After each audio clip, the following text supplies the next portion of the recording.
We're back again. Sorry, I'm a little bit late. Got out of it work a bit. Tea's still hot, still fresh. Hope everyone's doing well. I'm very quiet. Alright, hold on. Let me see if I can fix that.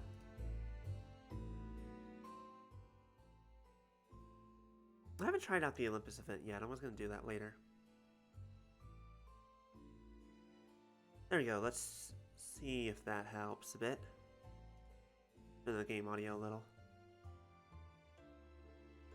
Hello, Carson. Hello, Punisher. Welcome, welcome. Hope you're doing alright. I'm trying to remember what you were doing. Oh, right.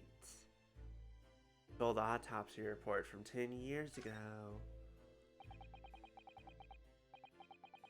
Where her dad, supposedly examined the professor. Oops. Would you like to tell us about it, Iris? About your father? I'm sure I told you before, didn't I? That Daddy used to be Hurley's partner.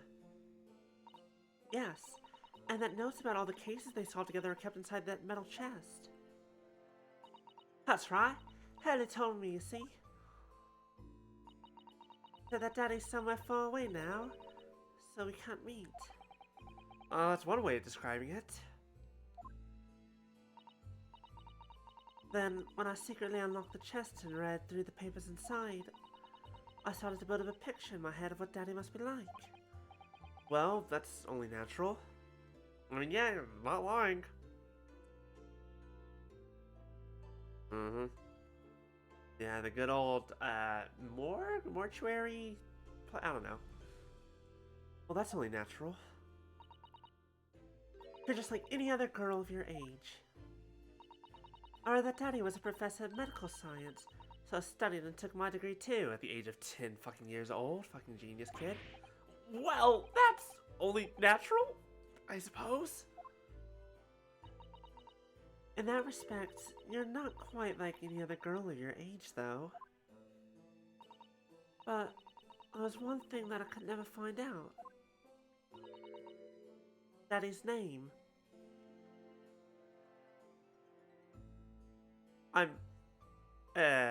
Excuse me? Well, it's not like she's a practicing doctor. But also, you'd be in good hands. But anyways. His name wasn't anywhere on any of the notes that he'd made about his work with Hurley. But then one day...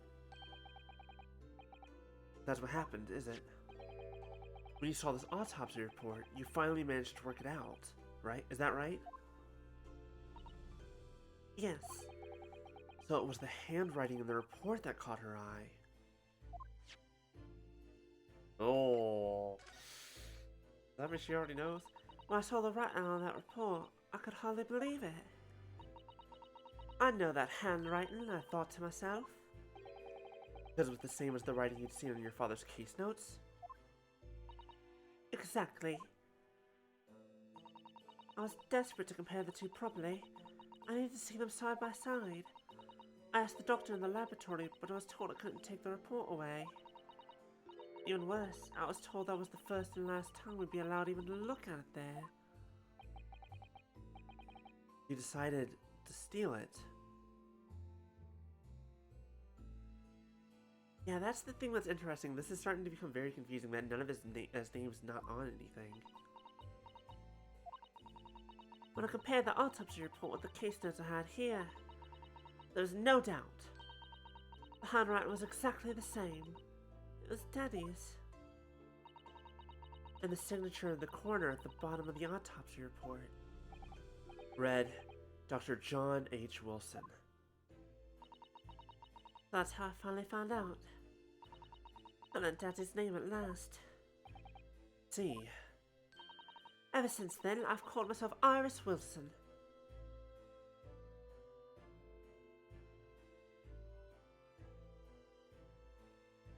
Something feels off.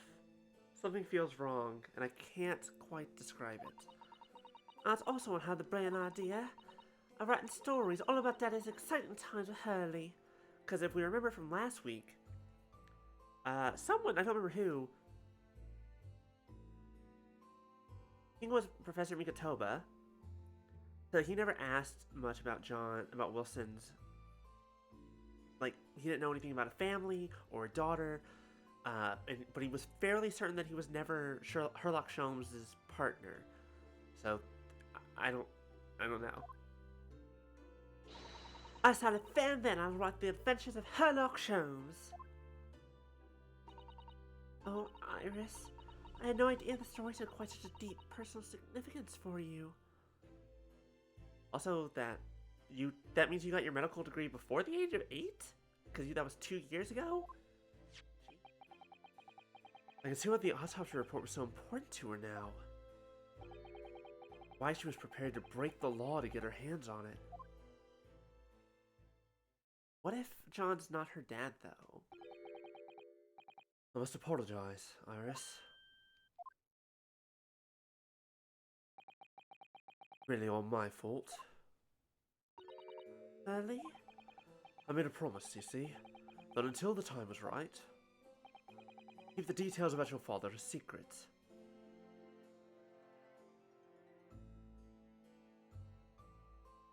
I assume that's her natural hair color? I'm pretty sure. I know. I've been very naughty. Oh no, that's weird. I'll take the autopsy report back to Dr. Gorey and apologize. I promise. Yes, we'll go together, I think.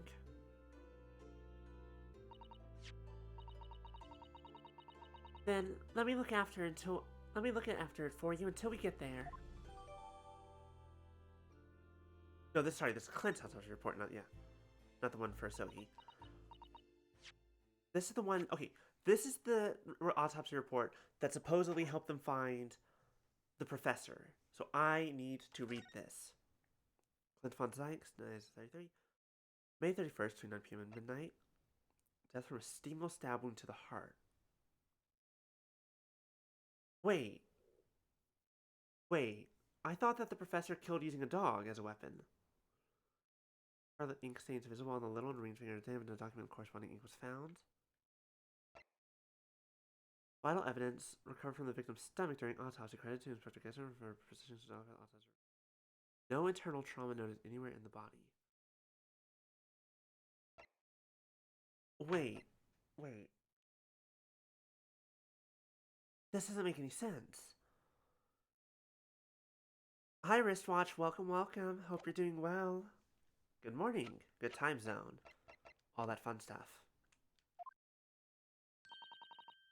I must go and water my herbs, I think. I'll see you all later.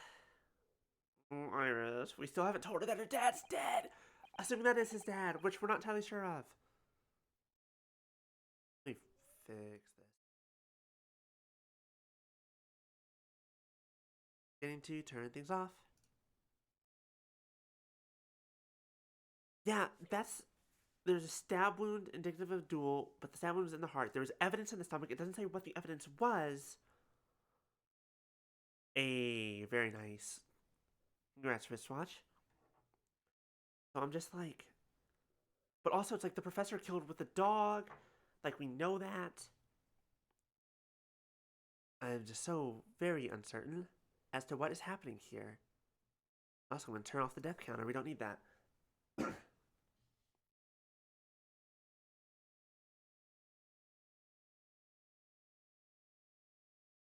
Hideaway. There we go. See, I think that's the thing I came up with last week. Was that the professor was the original version of the Reaper of the Bailey.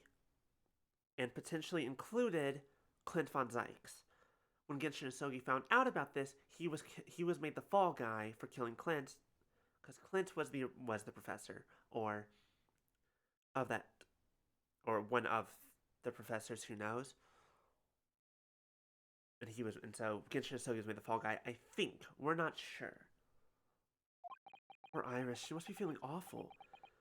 I know Mr. Sholmes is here for her, but still. Yeah, he was I'm certain that he was framed. Ah! So, what? How? What's the meaning of this, Mr. Sholmes? Yeah, because Asogi also said that he did kill someone when he was in jail. We know that much. So I theorize that he definitely killed Clint, and Clint was quote unquote the professor, potentially with other people. So they framed Asogi as the professor, and instead of becoming the professor, they now use the title of the Reaper of the Bailey in order to enact their justice. Mr. Sholmes? Oh dear me. So, you've noticed, I see. Wait, hold on.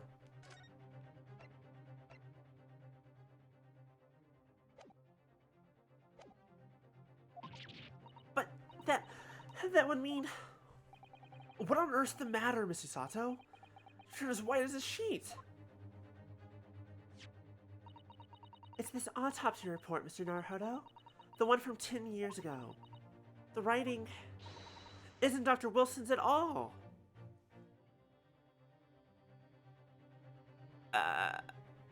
What do you mean it wasn't Dr. Wilson's? Huh? What do you mean? How could you possibly know that? Because I know this writing very well. This writing is your father's. Yes, I called it! Shit. Wait.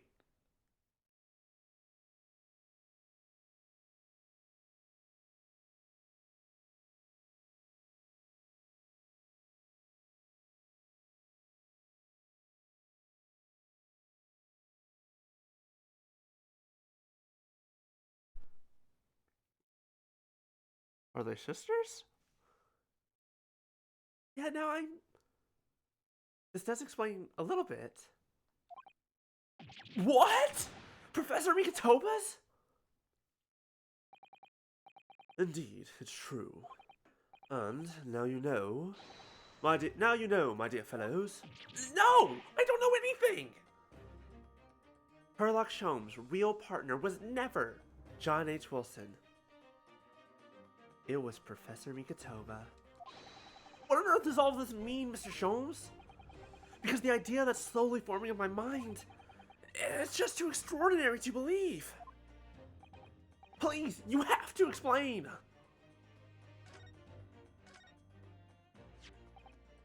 So, this autopsy report was actually penned by Professor Mikitoba then? But that makes no sense. It's not possible, surely. Not possible. My dear fellow, pray take a deep breath and think again. Yes, you're right. In some ways, it actually makes a great deal of sense. It does? I mean, yes, of course it does. I totally understand. 10 years ago is when Father returned to Japan after... Oh, shit. Hey, y'all? Hey, y'all. 10 years ago. How old is Iris? Yep, nope, that's exactly what I was thinking, Carson. I was like, that was my initial thought, was like, the papers are definitely from Sholmes' partner. Sholmes' partner is definitely Iris' dad. Iris' dad definitely penned that autopsy report. But John H. Wilson did not pen that autopsy report. So that's why I said Chisato and Iris are definitely sisters. Oh, Wristrat wants to know! Oh, right at the bad time. Anyways, they're definitely sisters. The Professor Mikitoba. That, or possibly adopted sisters. That or Professor Mikitoba just straight up cheated on his wife. Who knows? No, wait, she was dead at the time, wasn't she? I don't remember. Anyways, point is, 10 years ago is when Father returned to Japan after his extended study tour in Britain. And prior to his return, where was Dr. Mikitoba engaged? There's like conspiracy stacked on conspiracy here, and there's still one more trial after this one. This is still part 4 of 5. Of course! He was an assistant in Dr. Wilson's laboratory, learning about forensic science. And as an assistant, he would have aided with the dissection work, making detailed notes. which would be assembled into the full autopsy report. Once the work was complete, the head coroner would check the contents and put his signature on the document.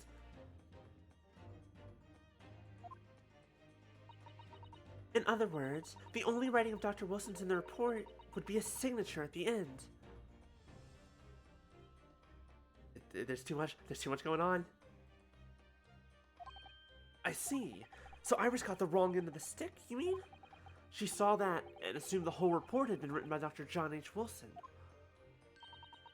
Which is very understandable, of course. What a complicated situation. Naruhodo, I need you to say Naruhodo and understand what's happening here.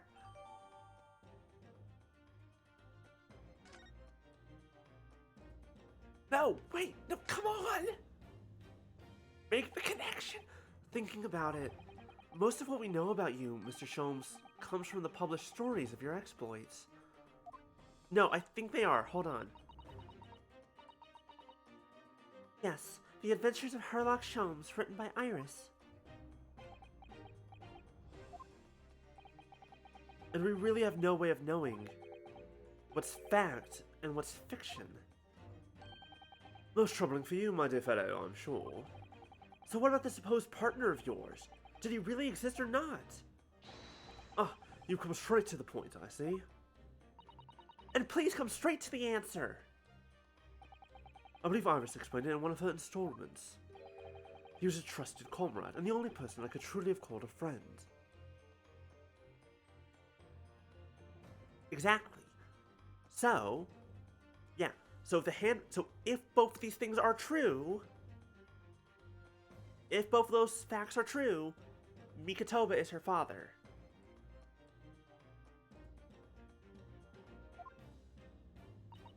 And then did this partner of yours truly make a record of all your cases? Are his notes really stored inside that metal chest? No, Wilson exists. He does exist.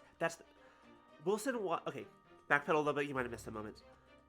Mikitoba worked for Dr. Wilson while he was in Britain. However, the autopsy report is written by the assistant, but signed by the head coroner, which in this case would be Wilson. So Iris got the wrong impression, thinking that Wilson was the partner because the handwriting matched, but the handwriting was not Wilson's. It was his assistant, which was Mikitoba. Absolutely, my dear madam, absolutely. So, where's your partner now? We rarely meet. You see, he lives on the other side of the world. Yep, we're getting to it. Just give me a straight answer, but we're getting to it. Yep, she's figured it out. Naruhodo, it's your turn. But if this autopsy report and the records of all your old cases were penned by the same hand, and if the autopsy report was written, though not signed, by your famous partner, there'd be only one logical conclusion. Pray, impress me. Your partner would have to be Yushin Mikitoba. In other words, Mr. Sato's father. On my word, Mr. Naruhodo. Yes? You are coming along wonderfully. You have hit upon the method at last. You finally grasped the art of deduction. I've been doing better than you this entire game. You mean to say? Allow me to introduce you.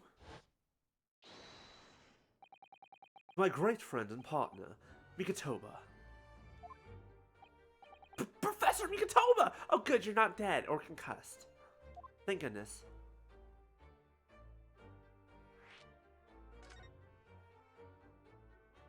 Does this mean that you're the real Dr. Wilson?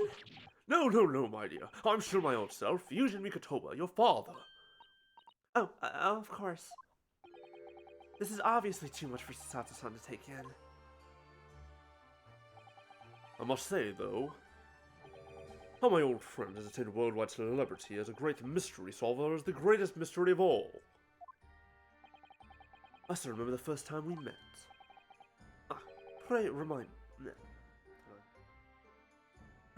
me, when was it again, Mikitoba? 16 years ago, Sholmes. Ah yes, quite. 16 years ago. I just arrived from Japan with Seishiro and Genshin. I was in search of lodgings close to the hospital, some comfortable rooms at a reasonable price.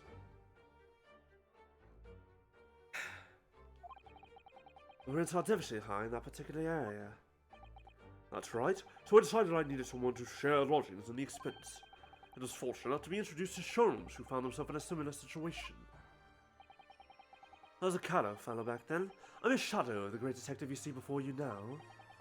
I was working in the hospital's chemical laboratory at the time, indulging my curiosities for little gain. And the situation of our cohabitation led to us pursuing cases together, you see. Hard to believe, it was a mere 6 years. We had a great many adventures. But in the last year Mikitoba's stay in Britain, the most infamous of cases presented itself. A case with which you become rather familiar yourselves. The Professor killings. After the trial, Seishiro and I were summoned back home. Hardly surprising, given the circumstances. So there you have it. And as you know, all the details recorded by my trusty chronicler remain in that metal chest. This is just amazing! Professor Mikitoba really is Mr. Sholmes' favorite. You're not making the secondary connection here, please, dear God! There's a second half to this. This does explain, however, why the symbol on Mikitoba's tie is the same on Iris's outfit.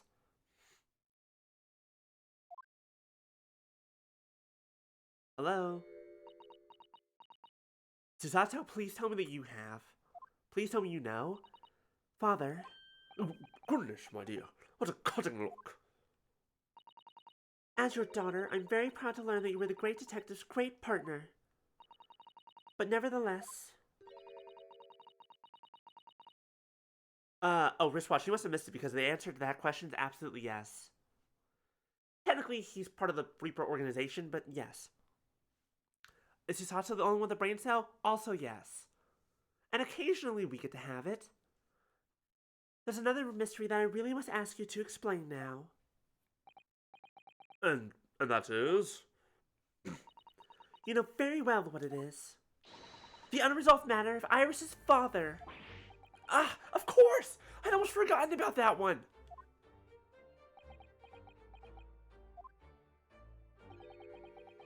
I've seen this coming, I suppose. Adopted daughter? Maybe... Iris told us that all the notes about the great detective's adventures that are in the middle chest were written by her father. Isn't that correct, Mr. Sholmes? That is indeed what I told young Iris. Yep, he lied. He's a liar.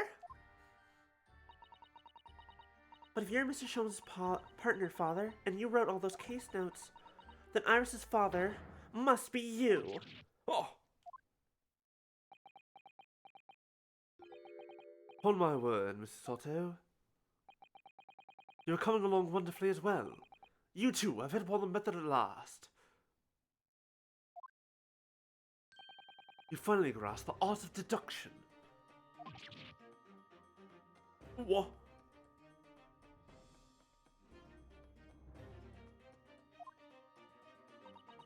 What you've always told me, father, is that my mother died when I was born 16 years ago, and you left me in grandmother's care whilst you embarked on your study tour of Britain. And I've always accepted that. But all this about Iris... Oh, there it is. Susato-san's ice-cold stare. No, now hold on a minute. It was very complicated. I mean, it's really not what you think. Perhaps you'd like to explain exactly what it is. There it is. Now the guys go from ice-cold to red-hot just before she... No, really, you've got the wrong end of the stick. So, say something, man. Ooh, blam, right into the ground. Oh no, she's not gonna slap him. She's gonna fucking Susato throw him straight to the ground. That's quite enough, my fiery fellows. Mr. Sholmes? When did he get all dressed up? Oh, right, we don't see the outfit change. Because we have the DLC outfit on. I assume that he went from his casual outfit to his detective outfit.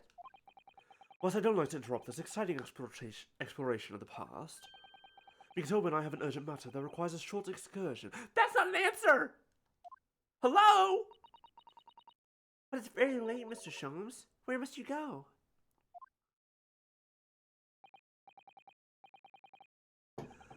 Why, my dear madam, is that not obvious? My partner and I must pursue our natural enemies. So, get your coat, Mikatoba. The game is afoot. But Sholmes, I really must give Susato a full explanation, I think. Later, my dear fellow, later! Our courier waits downstairs already.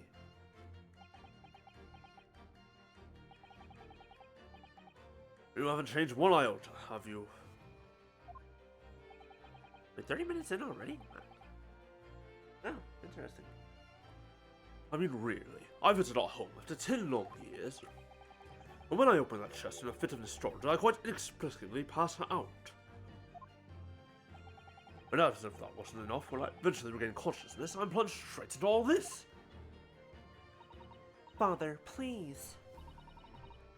Go with Mr. Sholmes now. What?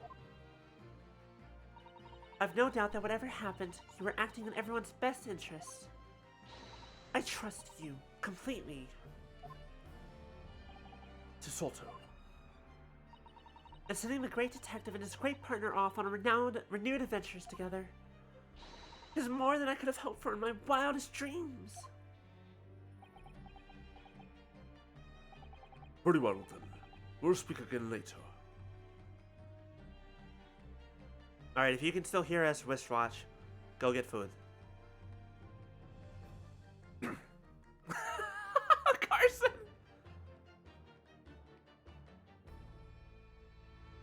Oh, the stream... Wait, did it crash for everyone, or did it just crash for wristwatch and Punisher? Are we good? We still here? Also, Carson, thank you for the sub, I suppose? I just saw that. Well, that's interesting. It didn't seem like I dropped on my end. Everyone back? We good? Which is being stupid the last couple days? Okay, I'm gonna assume that's not my fault then.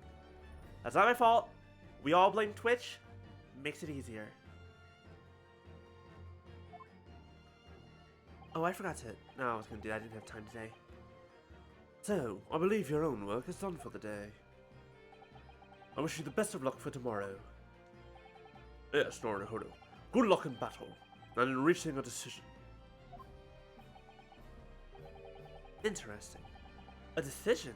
About whether I go back to Japan, I suppose. So much happened that day that I barely knew what to do with myself. It would only be later that I'd come to realize how amidst the chaos I'd unleashed were all the clues I needed to finally unearth the truth. I mean, I'm starting to put some pieces together, but there's a couple pieces missing. Turmoil was necessary to give me the resolve to see everything through.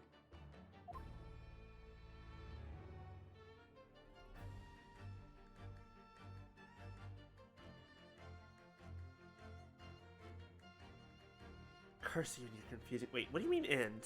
What do you mean end? Ah! Thank you for the spirit. Why is that so loud? That's too loud.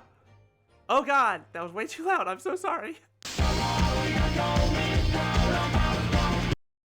Oh dear lord. Why was that so incredibly loud?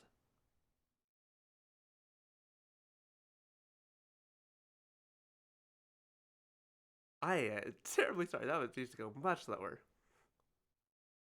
Holy shit.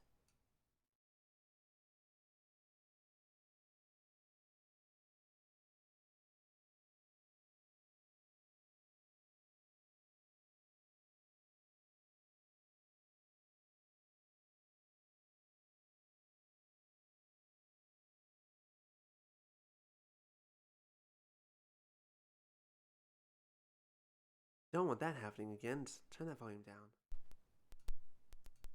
There we go. Okay. But thank you for this up, Carson.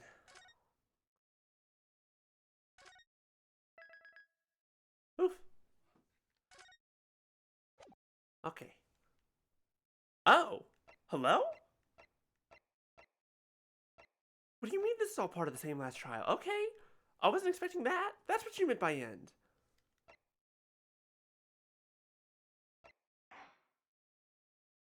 The final chapter.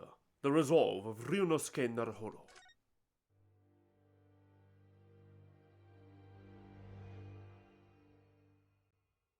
Let's fucking go. I didn't expect us to get to the 5th one already. I didn't realize that 4 and 5 were the same trial. That was confusing.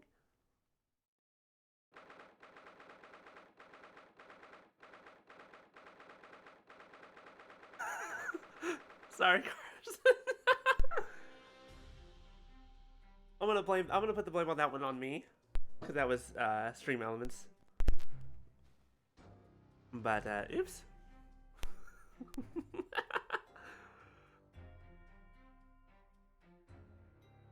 But thank you. The Old Bailey, defendant's antechamber. So, the time's finally come. This is more Twitch's fault. Yes, we're gonna keep blaming Twitch. Today, we unravel everything. I'll be counting on your support more than ever today, Mrs. Sato. We're much closer to the end than I thought I was. Mrs. Sato? You're supposed to be, like, super energized and... Ah! Smacked to the ground. Oh no, what's the matter, Mr. Naruhodo? Nothing. I was just saying that I'll be relying on your support today, but... I'm so sorry. Of course. I know I can be rather incompetent at times, but you? No, you were not once. Never. Literally never happened. That's not...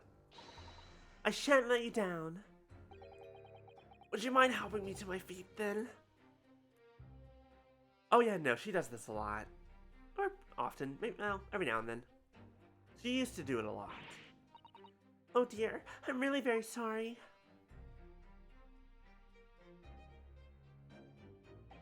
This Sato-san isn't your usual self at all.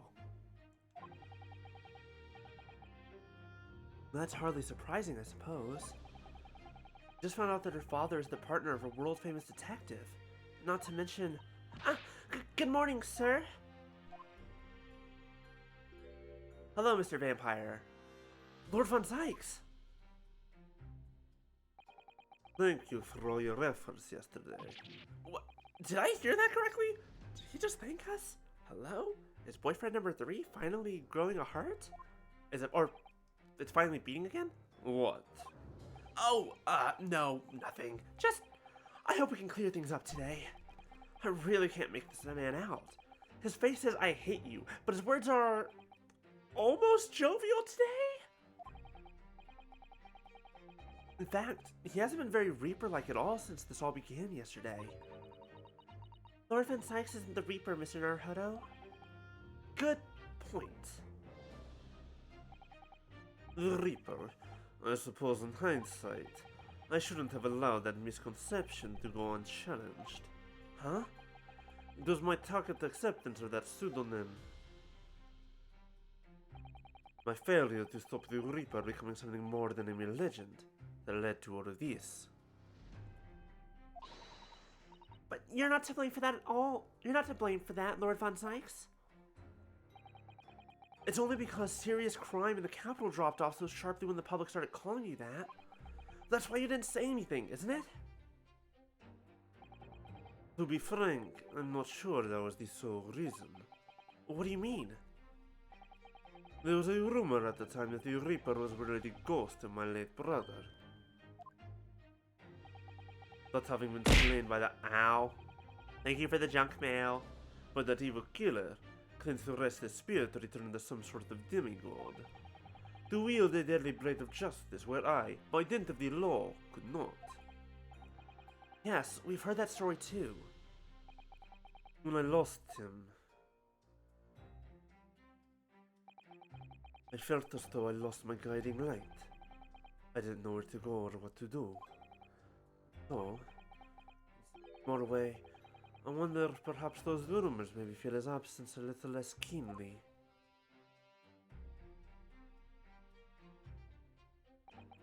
Even if I knew it was just an illusion. Just some nonsense conjured up by an over-imaginative public. It was obviously extremely important to you, Lord Clint Van Sykes. Well, what's important now is uncovering the truth. That's all that matters. I know that you didn't take anyone's life. and I intend to prove that beyond a shadow of a doubt in court today. Welcome back, wristwatch. Welcome back, I hope you have food. I never thought I'd say this. Boyfriend number 3 is actually being like a good person today? But I can see it in your eyes. That burning desire to cut through all the lies and deception. Okay. The annoying thing is, they left before they gave us that answer. So, answer unclear, ask again later. Although, what we did learn is, welcome to episode 5. Episode 4 ended in the middle of a trial, and now we're back to it in the start of episode 5. So we're in the final episode of Great Ace Attorney. We're almost done, y'all. I can't deny it any longer. You are a lawyer of absolute integrity. Yeah, no. That day ended, and now we're here in the final episode. Final, the resolve of Ryunosuke Naruhodo.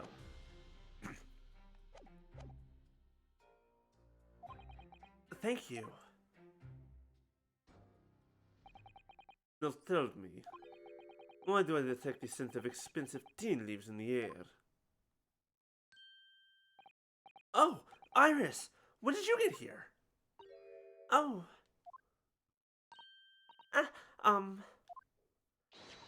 I brought you one of my special blends. He loves it. He says it helps him clear his head. I thank you. Iris, don't crush on the Reaper. That's my boyfriend. Oh. Well, that's really the first and last time I'll ever see a sight like this. You seem different today, Iris. Oh. Sort of subdued, I suppose? I am not. What happened yesterday is obviously still playing on her mind a lot. She's 10. She's clearly very troubled about having stolen that autopsy. Also, we're already sharing him with Sholmes and Kazuma, so... She's clearly very troubled about having stolen that autopsy report from Dr. Sai's laboratory. Alright then, good luck to you both. The problem is that she's 10, y'all. I'll have to make a move now. Oh, you're not staying? I thought you'd want to watch today's proceedings. Well, I'd like to cheer you on, obviously. But I've got lots to get ready. Get ready? For what? Oh yes. Would you take this? Isn't that one of the little felt dolls that's usually dinging from your knapsack? Yes, it's a lucky charm. A Hurley that I made once. A Hurley? Looks more like a Hairley to me. But bad jokes. If for some reason you completely ran out of options in the trial today, then just pull this little Hurley's ears as hard as you possibly can. There's something in the rabbit. It might be cocaine, we don't know. I mean, it is like 1900, it's probably cocaine. What? Pull his ears? That's right. It's a way to bring good luck. I think you might need it. Horrendous indeed. You know we're gonna tug on that thing's ears at some point. You think what we'll need is luck? I just need to peek inside the courtroom. And it seemed very different to normal. Yes, it would seem. But a certain someone has decided to put out all the stops. What does that mean? Strong hearts involved. What about Mr. Sholmes, Iris? Don't know. He was out all night and hadn't come home by the time I left this morning. Oh, I see. Was Professor Mikotoba all night too, do you think, Mrs. Sato? Yes, it would seem so. I telegrammed the hotel this morning. And apparently they didn't come back to their rooms last night at all. They? Father and Judge Jigoku, I mean. Judge Jigoku too? That's right. Nobody appears to have seen either of them since yesterday. Counsel for the defense and the defendant. Court is about to be in session. Please make your way inside the courtroom at once. Oh boy. Good luck then, Reno. Good luck, Susie.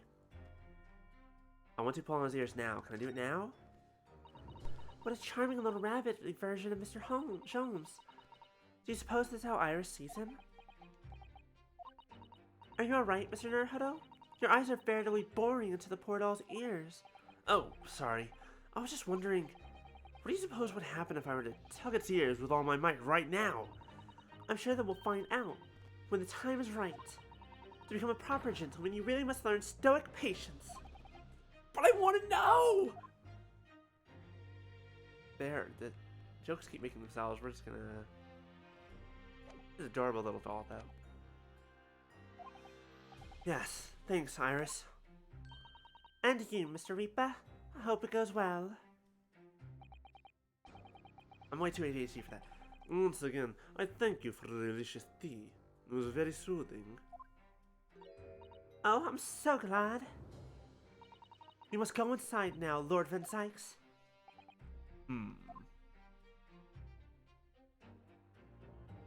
Oh boy. Lord Von Zykes had always been the formidable prosecutor I've had to lock horns with in court. But not today. Today, I battle with another in pursuit of the truth. My best friend, Kazuma Sogi, who I trust more than anyone else in the world.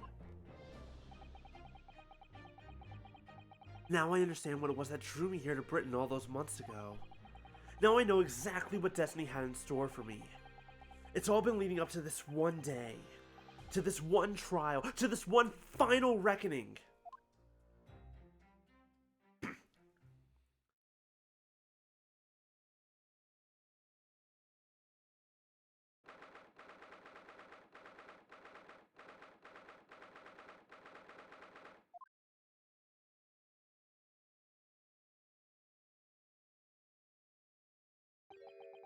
Feels even more oppressive here than it did yesterday. There are cold stares piercing me like knives from all sides today. Mr. Naruto, look! Oh, shit! Lord Strongheart! What did you do with the judge? Where'd our friend go? Were you always the judge? Do you have a fake beard somewhere? Also, is this not a conflict of interest? Thank you, Carson. I was saying the exact same thing. This feels wrong for many reasons. Lord Strongheart, congratulations. You're gonna end up down here in the witness stand at some point. I know for a fact.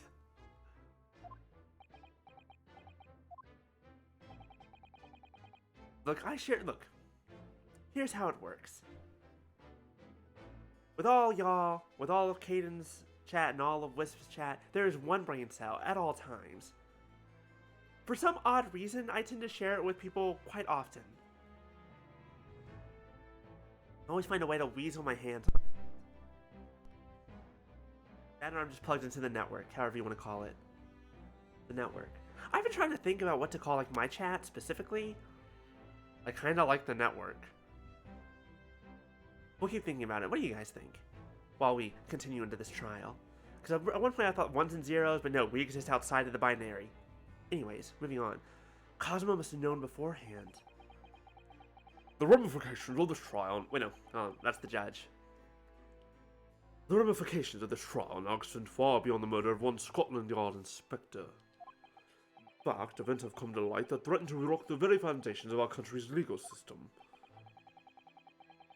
The escape of a condemned criminal on the night of his execution, the subsequent unlawful shooting of the man, and the revelation that prison staff might have been complicit in the jailbreak. Britain is currently hosting influential members of the judiciary from countries all around the world. It is imperative that we uncover the truth in these proceedings to avoid international embarrassment. By royal decree, this will continue to be a closed trial. And one over which I, Miles Strongheart, exercise total and unequivocal authority.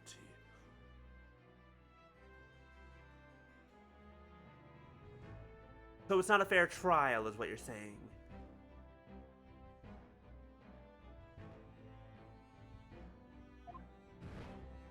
Uh-oh. Oh, crap. He's gonna be our jury? Uh-oh. Then the 6 jurors' flames just...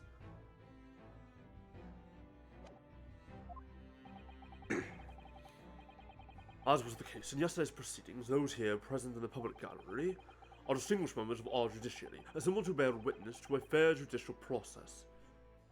That's true. He can't necessarily cheat his way through this when there's a big old gallery, even if he does technically is all of their bosses? All of their boss? In other words, a collection of your acolytes, Lord Strongheart. Thank you, Von Sykes. There's a reason you're boyfriend number 3. And it's more because of order of timing than anything else. On a personal note, I find this most distressing, Lord Von Sykes. You are a prosecutor of exceptional talent. Much like your brother Clint, in fact.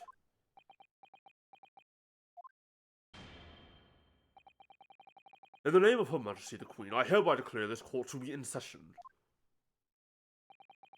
for the trial of Beric Von Sykes, who officially stands accused of murder. Counsel for the prosecution and defense, are you in full readiness to proceed? The defense is ready, my lord. As is the prosecution. Yesterday's proceedings brought to light a shocking and disturbing fact. There was a side to the victim, Inspector Tobias Gregson, that was unknown to his superiors at Scotland Yard. Yes, he was carrying out operations in secret, which Scotland Yard knew nothing about, supposedly, maybe.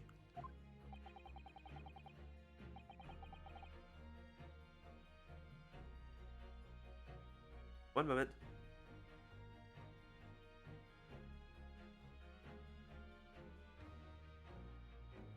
And in these clandestine operations, he had an accomplice, Mr. Daily Vigil, who would be given the inspector's identification and present himself around the capital in order to establish credible alibis for Gregson.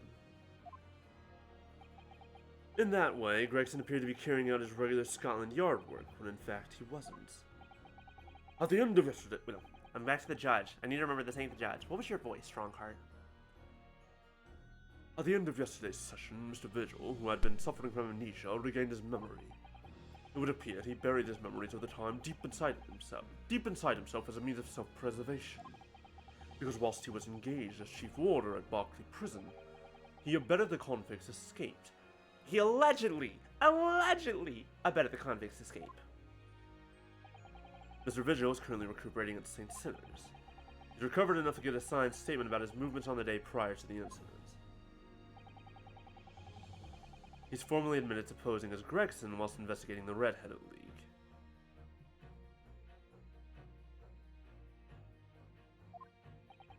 Which brings us to the crucial issue of the victim's time of death. The defense yesterday proposed a suggestion that the victim may have been killed one day earlier. This was based largely on the discovery that the victim's pocket watch had not been wound. The prosecution has something to report on that subject, my lord. I have a feeling it's bad for our case. Really? Go ahead, Professor Osogi. Prosecutor Osogi, not Professor. Holy shit. I met once again with the coroner yesterday to discuss the issue. She confirmed that the defense's suggestion could not be ruled out. Touching. It's entirely possible that Inspector Gregson was killed on the 31st of October, the day before his body was discovered, on the night of Halloween. Not that that exists in this time period, I'm assuming. I have here an updated autopsy report that includes the amended details. But the official opinion of the investigation team was made clear yesterday that the time of death was 5 p.m. on November 1st. There are indications of an attempt to disguise the real time of death, however. It seems that the natural decaying process of the victim's body may have been slowed by keeping it chilled. For this one, the coroner is not Scythe because she's in prison at the moment. It's her daughter, Gory. The current coroner is her.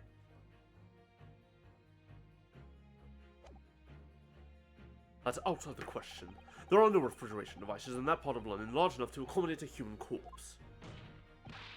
My lord, this is more than just conjecture. There's evidence to support the idea. We must investigate it thoroughly. Very well.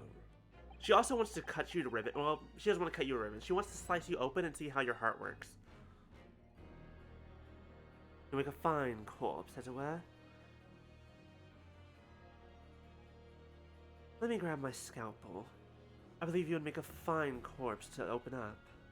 The court will accept the new report as evidence. However, if this updated report is deemed to be accurate, it would give renewed significance to the movements of the victim on the day before the Fresno Street incident.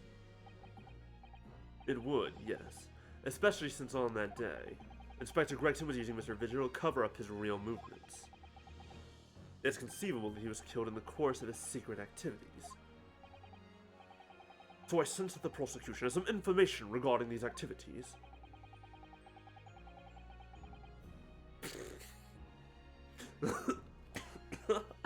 That broke me a little. Scotland Yard put an enormous effort into investigating that precise matter yesterday.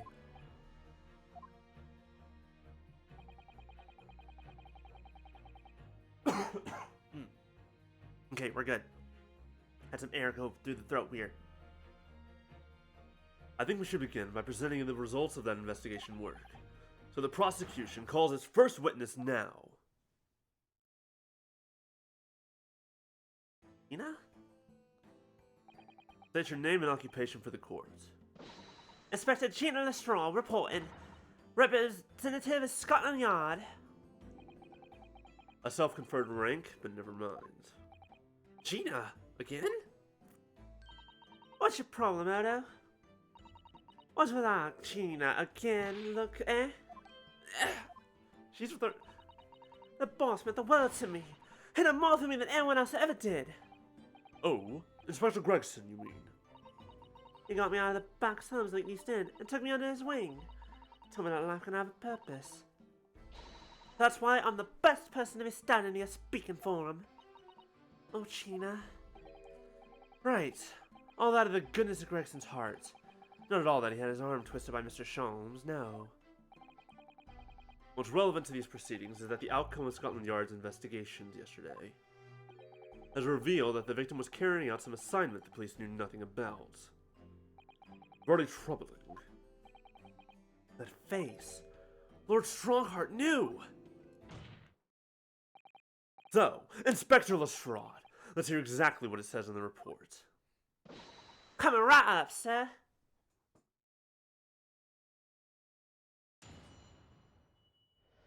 Yeah, boy. All yard detectives are supposed to follow orders and investigate what are told. But in a search of the boss's office turned up a notebook that had a load of secret meetings in it. According to that, the boss was looking at some smuggled goods dealing that day. Looks like it was a big job and all, but the coppers weren't onto it yet. And to be fair, and I can't throw him very far. I don't think I could throw him at all. If I could even pick him off the ground, I'd be crushed. I would fall to the ground. And I still don't trust him that far.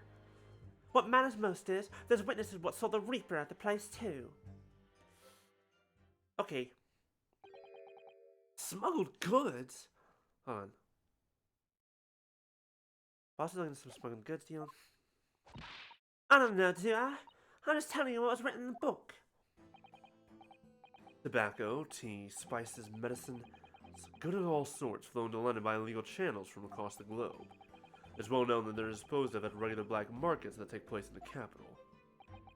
But the police are rarely able to locate them in time. So Inspector Gregson was investigating one of those black markets? It's been suggested that high-ranking government officials may be involved in black market activity. No doubt Gregson was trying to avoid details of his investigation being leaked to the involved parties. That would explain why he was operating on his own authority without the Yard's knowledge. And do we know where the dealings were taking place this time? That I want to see real fast. There's witnesses what saw the Reaper at the place too. In a particular room of a certain exclusive London gentleman's club. Right. And on the day in question, the accused is known to have been there. That's the conclusion of Scotland Yard's investigation into the matter. I don't necessarily buy that that's what he was doing, like maybe it was. But I also don't necessarily buy the idea that the Reaper was there. I'm not sure. It can't be! We haven't heard anything about any of this. Members of the club have testified to it. There's no question. The accused, Berg von Zykes, was present. Okay, but even if he was... That would be very significant testimony then. Oh my, but, Lord Van Zykes has made no mention of this, at all. They testify, yeah. Exactly, they haven't testified in court, it doesn't count yet. Yet. In short, Lord Van Zykes had ample opportunity to murder the victim. Very well then. Counsel for the defense. Begin your cross-examination. Yeah, boy. Yeah, boy, yeah, boy.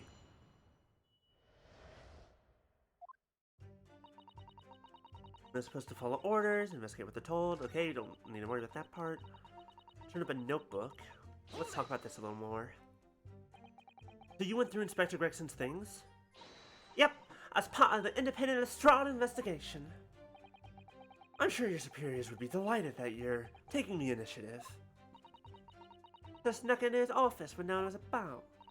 Because if anyone at the yard had seen me going in there, they'd have tipped me straight out on the street. This is sounding less and less like an investigation and more like something else. The prosecution understands that it was this very detective who discovered the notebook. You got that right. Nothing gets past Inspector Lestrade and the trusty Assistant Chief Inspector Toby. We found it in one of his desks and drawers that had a false bottom. That's impressive.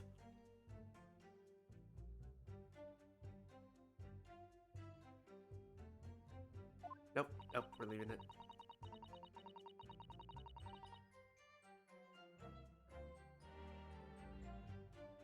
So when I went to hide myself, when no one could find me, so I could have a butcher's on what was written in it. Because if anyone at the yard had found me out, he'd have touched me straight on the street. I've given it in now, though, Anna. And if it weren't for me, it never would have been found.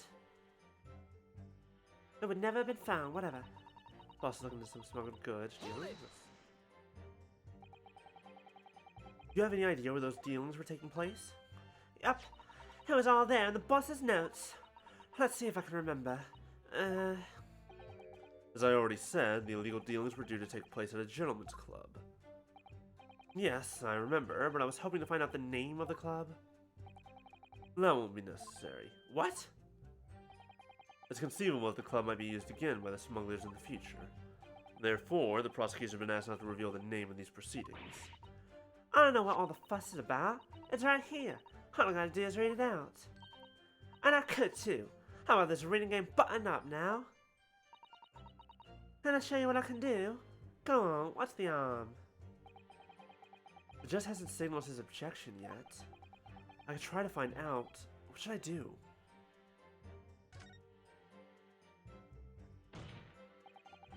This is a closed court. The proceedings are confidential. There shouldn't be any possibility of the information being leaked. As I explained, there is some possibility of politicians being involved in this affair. The prosecution is rightfully exercising caution, I imagine. No, my lord. The prosecution has no objection. I love it when he's pissing off Strongheart. It's so good. Kazuma? There's no question that Inspector Gregson was looking into these black market dealings. However, as I had been established that he was on that particular trail on the day in question. If the defense requires to know the club's name, the prosecution has no intention of being obstructive. Oh my god. There are so many Ace Attorney games, so many, where all the prosecution does is be obstructive. Kazuma, you are my new favorite prosecutor. Bless.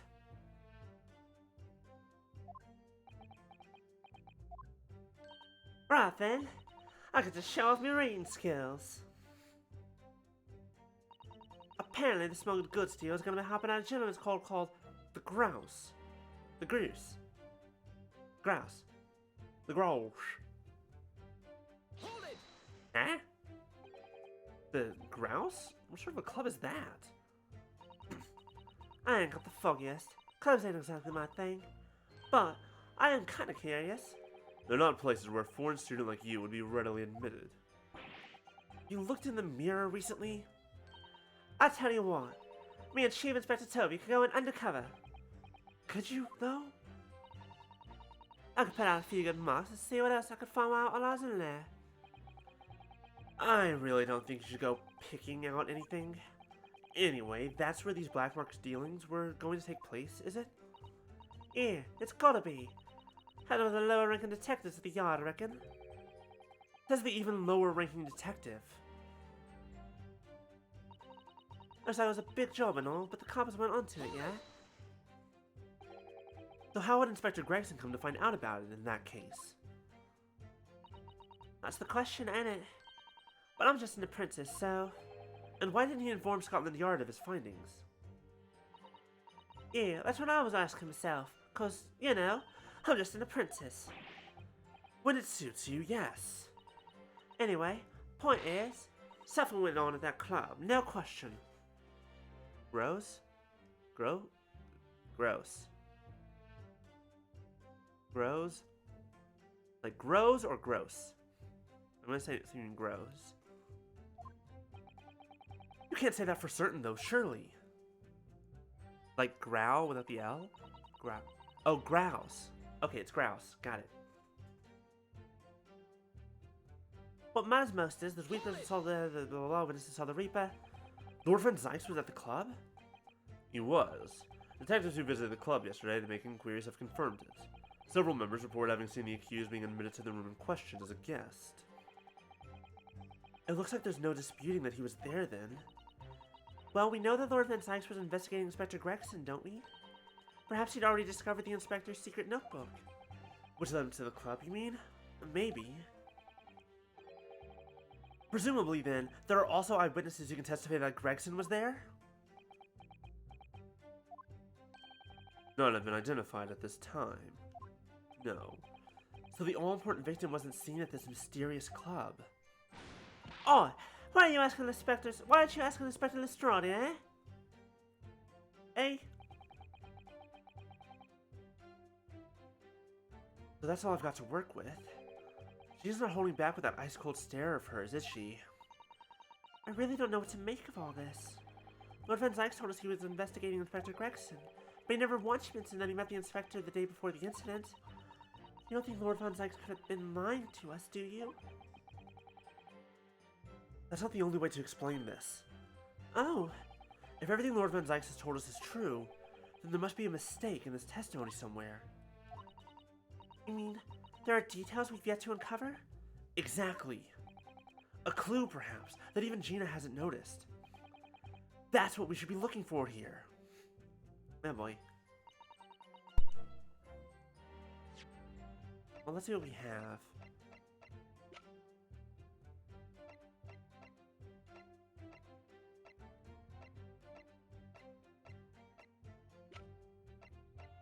We don't have a lot, do we?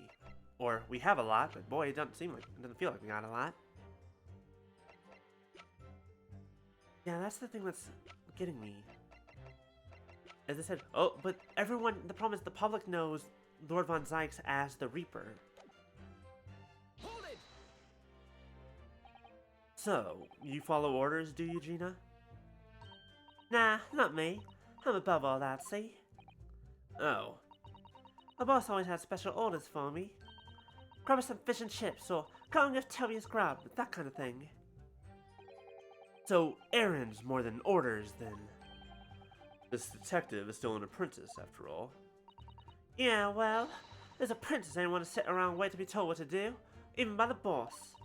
That's why I've been doing my own investigations into what happened. I didn't find much at first. And then all this other stuff we've already pressed.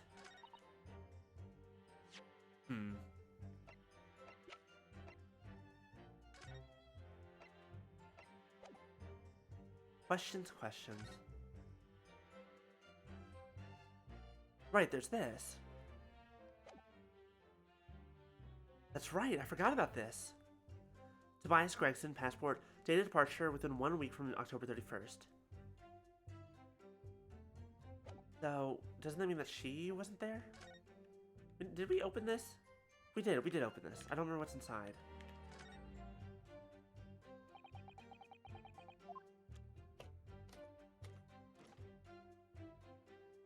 Right, the passport was inside. Thank you, Carson. Better memory than I do.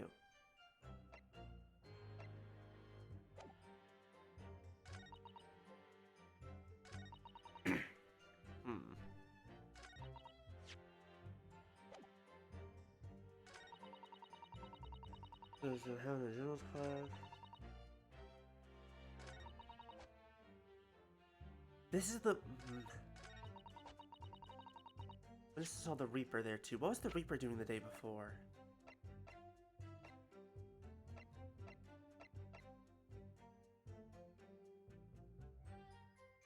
Because the day of the incident, we have October 31st. The incident happened on November 1st, supposedly. I forget what day the Red-Headed League, I think that was also... No, that was the day before. The Red-Headed League... The problem is, the way that it works is we can only press her on what she said, or present evidence to contradict what she said. So we can't ask her any additional questions.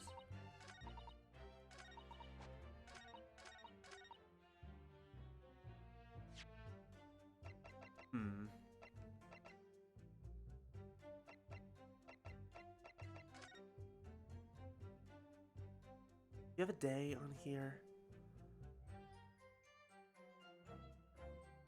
Fly in person on the morning of the 31st. Right, so the Red-Headed League met on the 31st.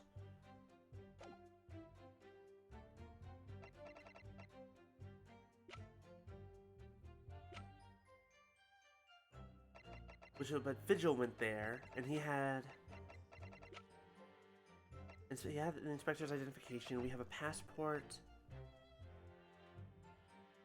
It was issued the day of...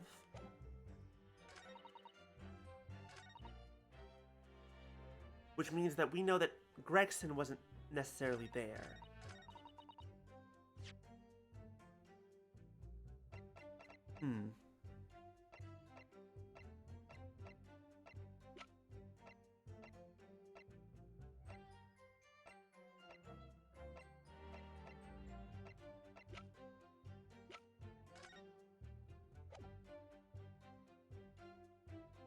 Yeah, the passport suggests that he didn't go to the club. But unfortunately, at no point did they say that he was at the club. They're talking about the Reaper was at the club.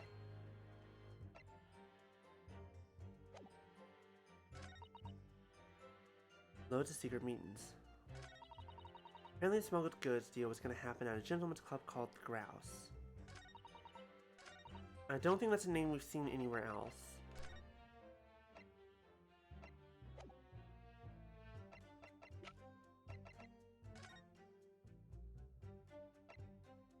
Undetermined evidence as measures may have been taken to disguise the time of death.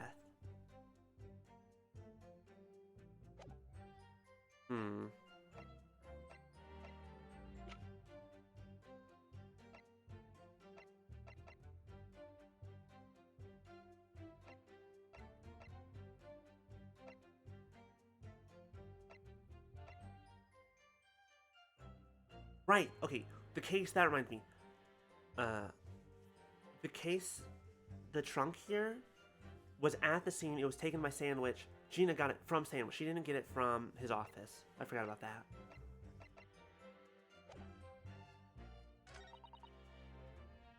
Hoppers weren't onto it yet. Let's just do this and see what happens. Objection! Nope, music's still playing. We fucked up.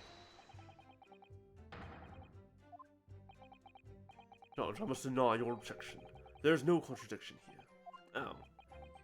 No contradiction other than the fact that a Far Eastern lawyer is practicing in a British court. There's two of us! But thereby a not so far away lord.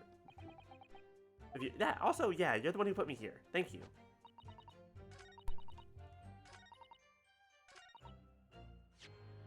Meetings. The problem is that that's what I just objected to, but it didn't really come out properly. Objection! Nope. This is not going well.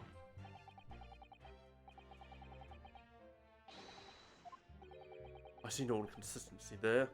Do you? You can span the Straits of Dover with those wide eyes, Consul, and be gone from this island forever, I hope. You want me to fill the English Channel with tears?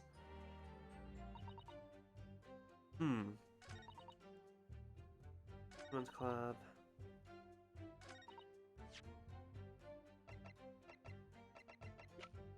Hence.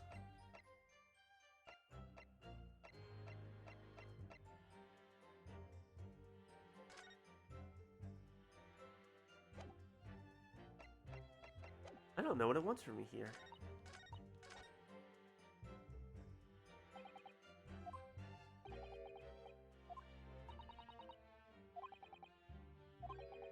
Everyone's mentioned. Everything is told is true, then there must be a mistake in the testimony somewhere. Something's wrong in what she's saying.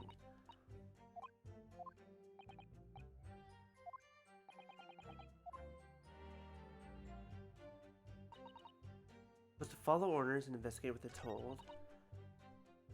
Notebook that had a load of seat and meetings in it. It was gonna happen at a gentleman's club called the Growls. That was a big job, but the coppers weren't on it yet. Witnesses saw the Reaper.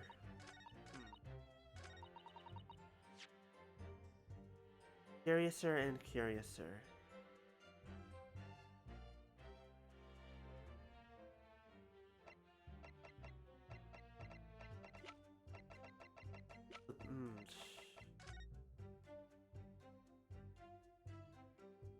He didn't have his identification on him at the time.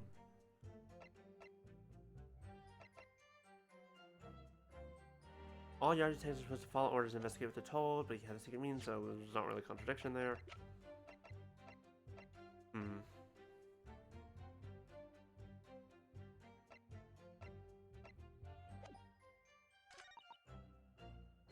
Loads of secret meetings.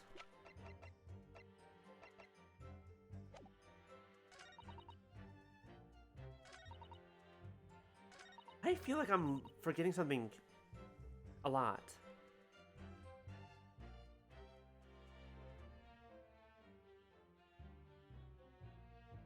Like I'm just missing something that should be obvious, am I?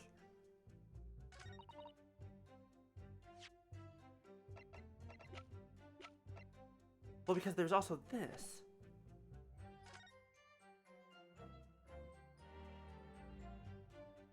Hospital.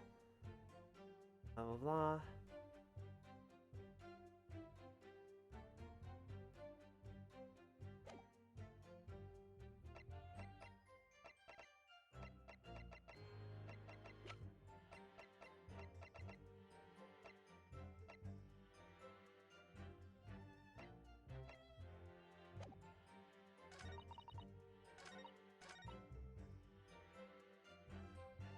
I feel real stupid all of a sudden.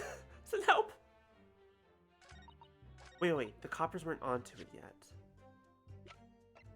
Were they not? No, we don't have evidence that they were.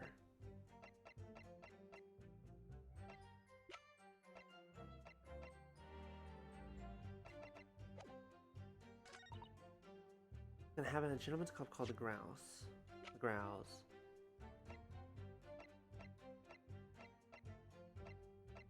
We have nothing, we have no evidence about that. A notebook with a load of secret meetings.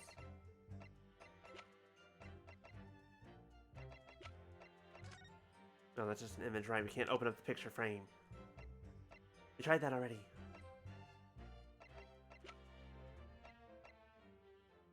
Can I please open this up? I'm already lost. Send help! Iris!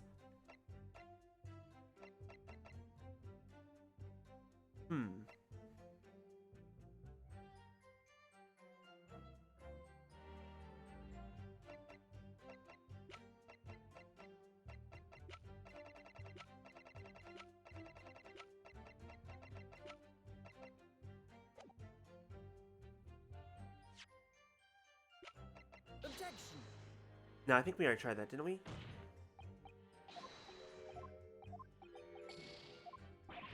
Am I missing something incredibly obvious? Or was this the final trial of the second game, so it's just being like, hey, bitch, you thought you were smart before? Congrats, you're a fucking idiot, actually. We were going on easy mode.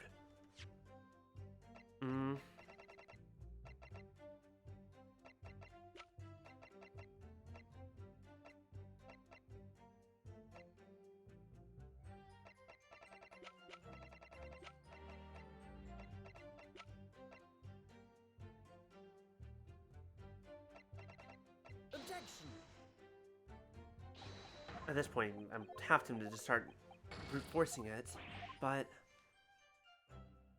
I don't know what's wrong.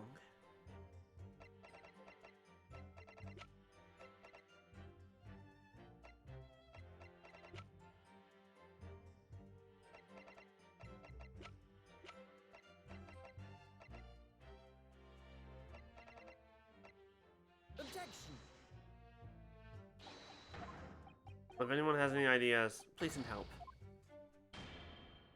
Well, the problem is, if nothing's wrong, then it should have already. Then after pressing everything, we should have already. And however misguided, you acted out of a sense of justice nonetheless. Though it pains me to have reached this conclusion. No, wait, my lord. The only thing. It has to have something to do with the Gentleman's Club, because that's the extra information that we found by pressing her. In accordance with the findings of this court, I hereby pronounce the defendant, Berk von Zykes, guilty. Like, that's the only thing I can imagine. It has to have something to do with the Gentleman's Club.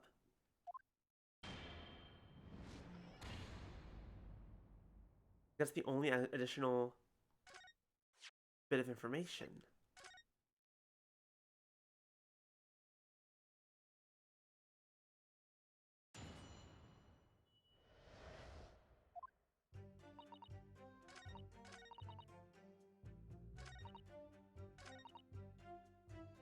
Hold it! Something has to be wrong, we just don't know what it is. Yeah.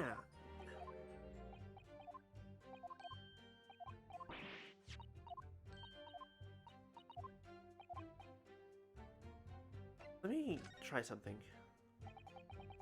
Listen to read. There's a good chance you might make a mistake. I worry she might mix up the letters. Hello? P and Q and B and D.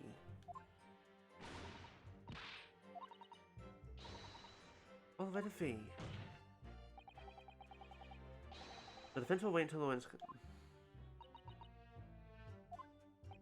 In that case, let's get back to the witness's testimony. Was the location wrong then? I'll go good sealing that day. Because there's also... Objection! Nope, okay. Like, we have information that he potentially wasn't looking into that day, but...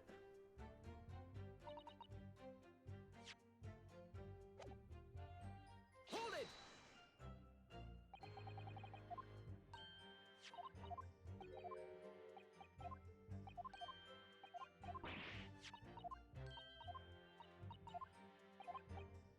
Yeah, let's... No! I didn't mean to press that button! Oh no! Now we have to do it all again!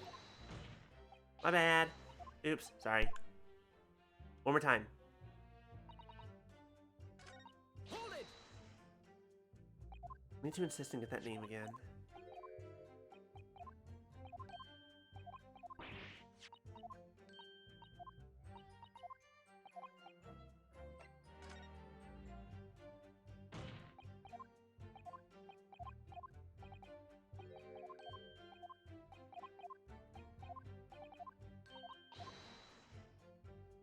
Okay. So, the grouse.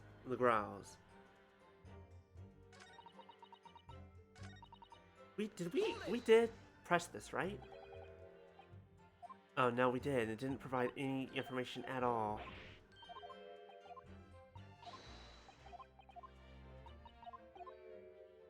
That helped us not at all, I remember now. Alright, in that case, is there something about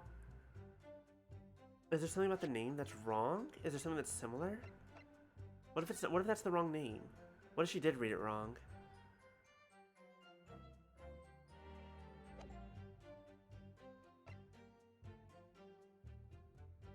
Black?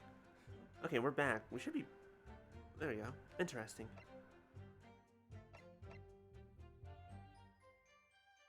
Okay. Special notice, no, not helpful. No? Floor plan. The notice board? Which provides no help at all, I don't think. The details of the whole raft of case dating back years. Here from 10 years ago is browning with age. Out of interest, the most recent thing appears to be this newspaper cutting here. Oh, it's the same red-headed league advertisement that Mr. Sholmes picked out. Yeah, I'm not sure. Could I also... Looks like I had a small little glitch where I didn't see chat for a moment. Do you remember there's a red hairpiece at the scene too?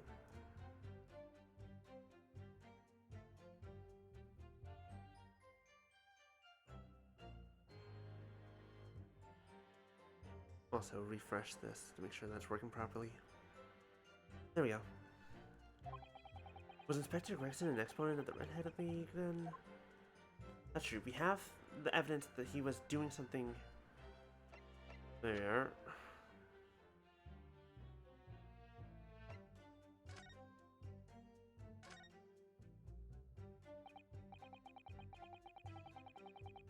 I've already seen this.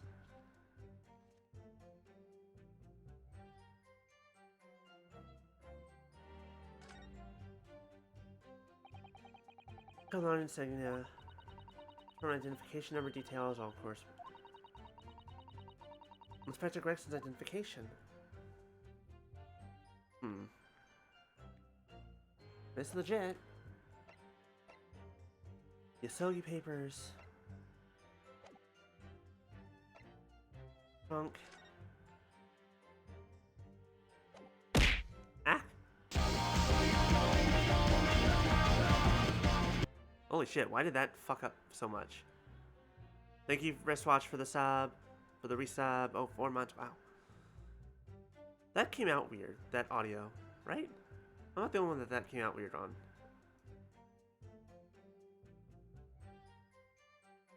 Play that again and see what the fuck just happened.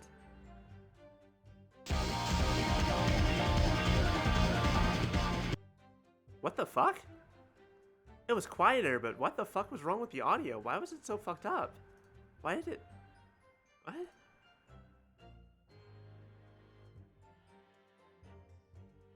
It's real fucked up. What the fuck is happening? Stream Elements, why?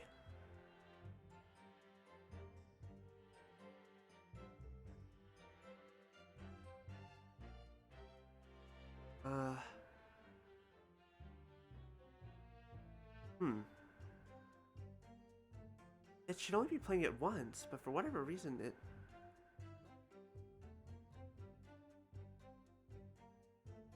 Press that again. Let me see what else. Anything else going on here?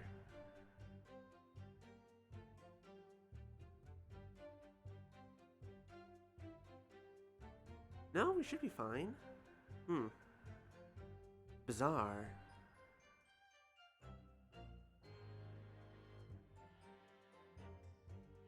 That was very weird.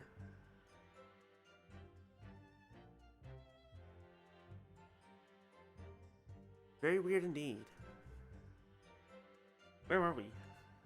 Okay. Grouse. What does it say? Tobias Gregson, da-da-da. Board of Dunkirk, police business persons with the applicant and one additional person. Glenn Von Zykes, coroner Dr. Johnny Wilson. Other supervisors. No, this is the stuff from 10 years ago. This isn't helpful.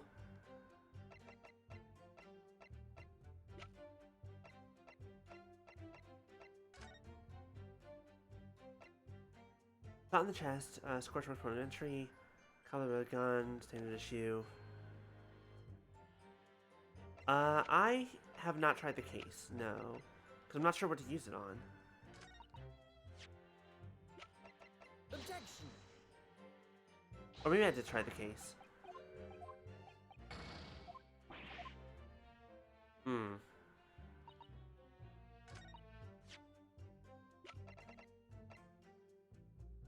Objection.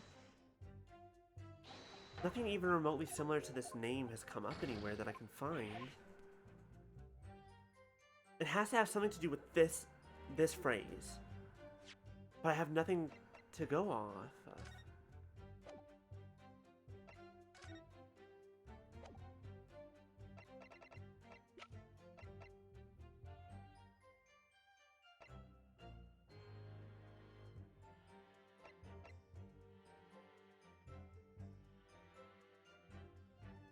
No, they were not. I looked. They were at the park. They were at the large park on Lime Street. Zuki Hopkins of Lebanon, PA, USA. There's now another vacancy open which entitles a member of the League to a salary of £4 a week for purely nominal services.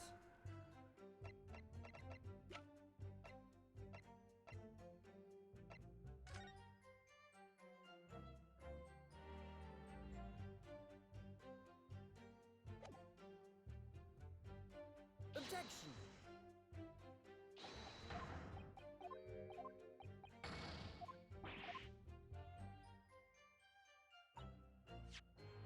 Smuggles was gonna. Also, before we have to go through all that shit again. So in case we fail, we can just come back here and we don't have to worry. A gentleman's club called the Grouse. At this point, I won't even mind if someone looks this up because I'm fucking lost as shit.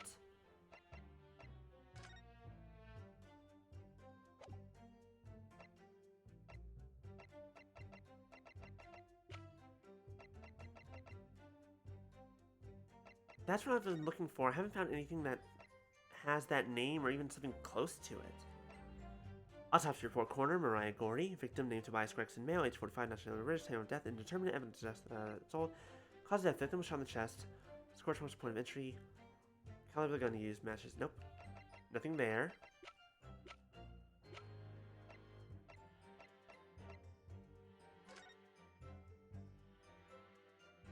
All rights of redundancy pay and other are fully revoked. Due to escape. Affected. Indication of the jailbreak. It is believed the convict. But this is old, but none of that works.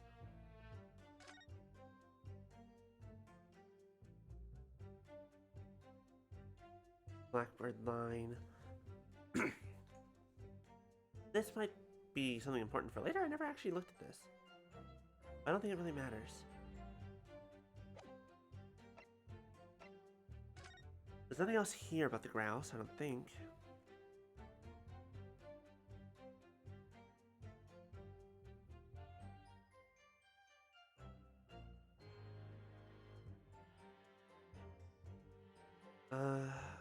No, nothing here. Nothing usable, anyways.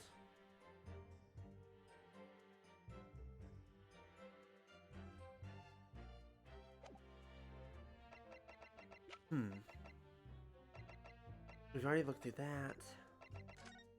That's not helpful. Objection!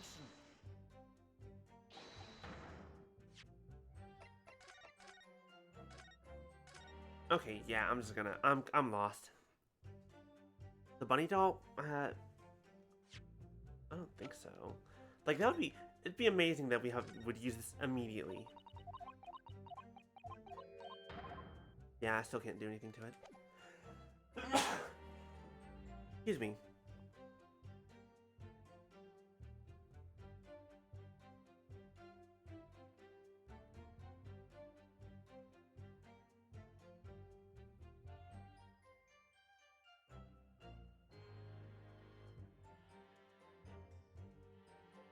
Wait, you're kidding me. This is important? What do you mean this is important? Oh, it looks like some sort of steamship ticket. The SS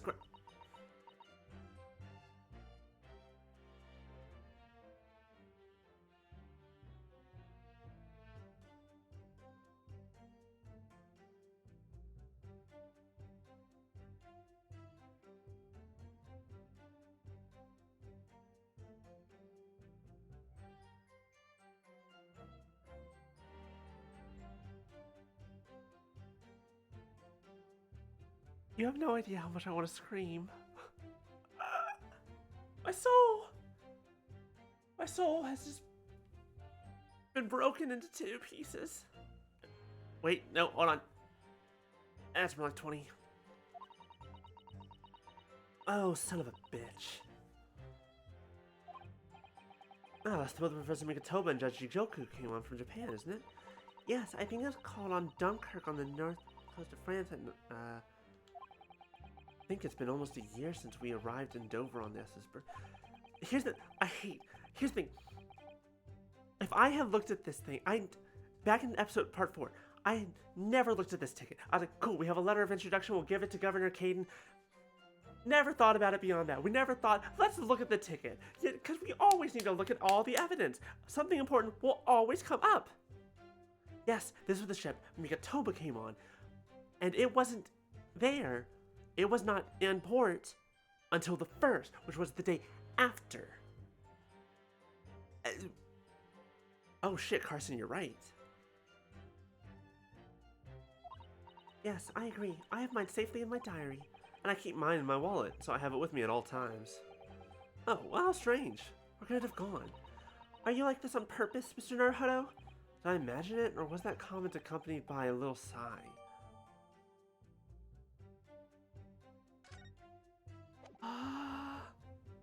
Objection!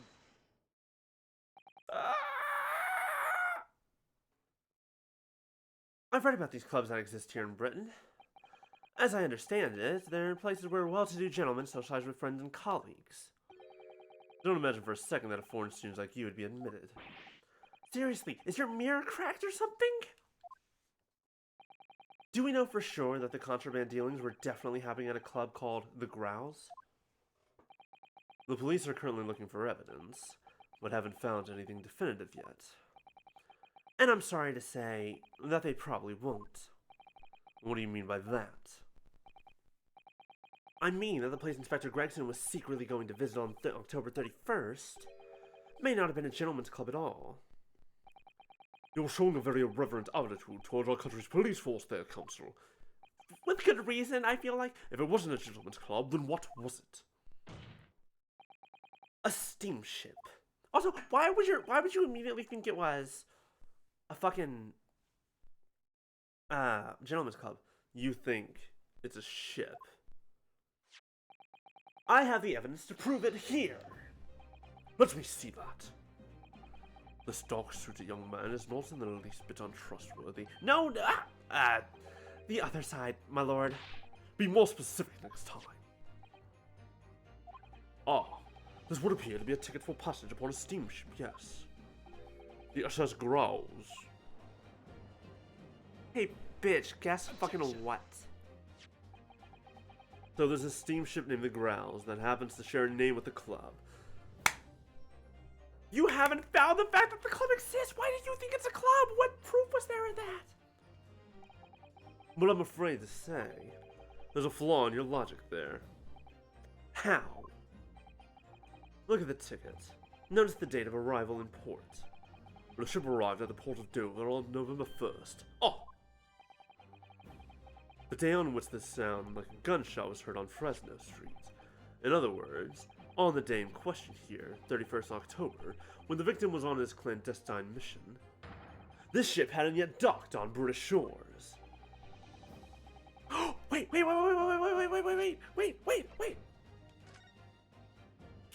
It stopped in Dunkirk the night before. It was in Dunkirk. It was there in France. He was there. Oh, camera now. I got too excited.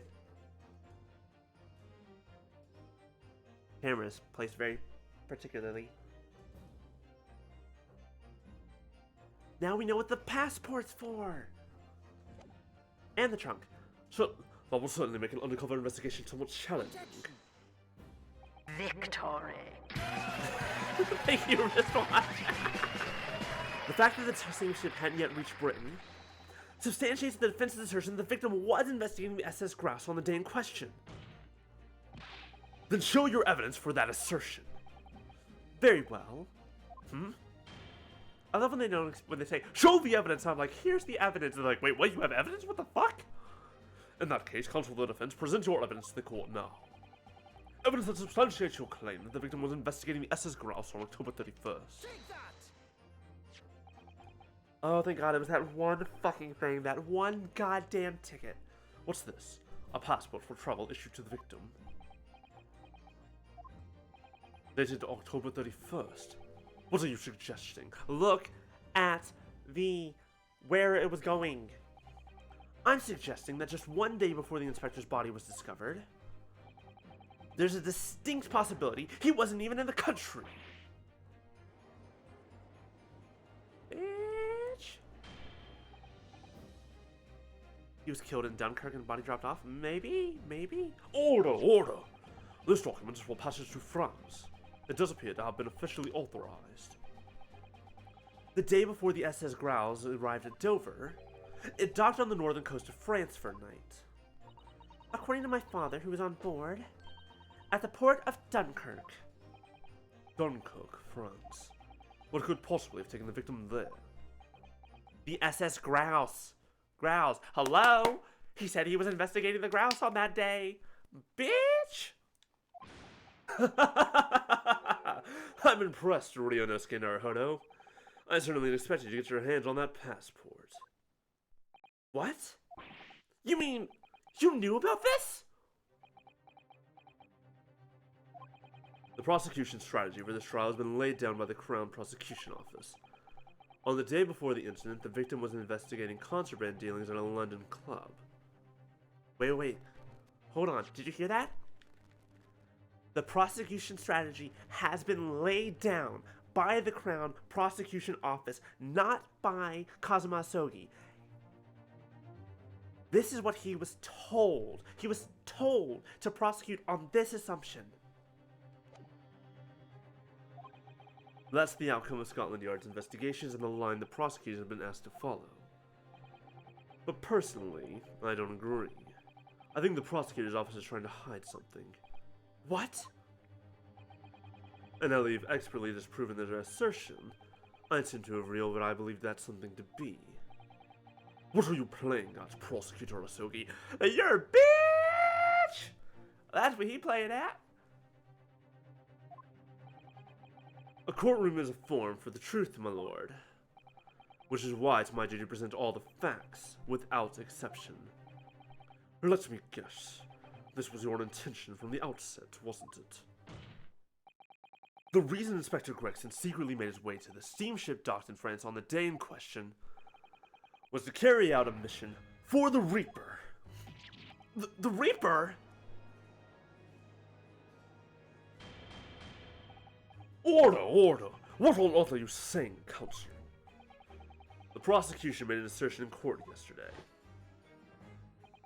Inspector Gregson was investigating the identity of the Reaper. When he discovered the location of the man's secret hideout, he was killed. As I'm sure everyone can imagine, by the Reaper's hand. But in reality, the truth is the opposite of that. What? Inspector Gregson wasn't investigating the Reaper at all. He was, in fact, acting for the Reaper.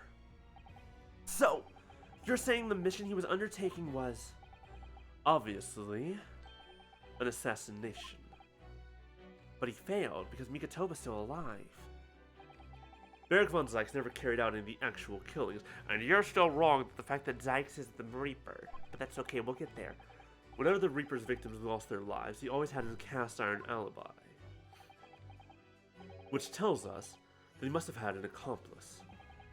And you claim that was Inspector Gregson. Well, what the hell do you think you're saying, eh? My boss would never have done nothing like that. And yet, when you consider all the facts, it all makes perfect sense. No, it can't be. We also arrived at the same conclusion, didn't we? That Inspector Gregson was operating as the Reaper. Even so, there's no way that the person giving him his orders was Lord von Zykes.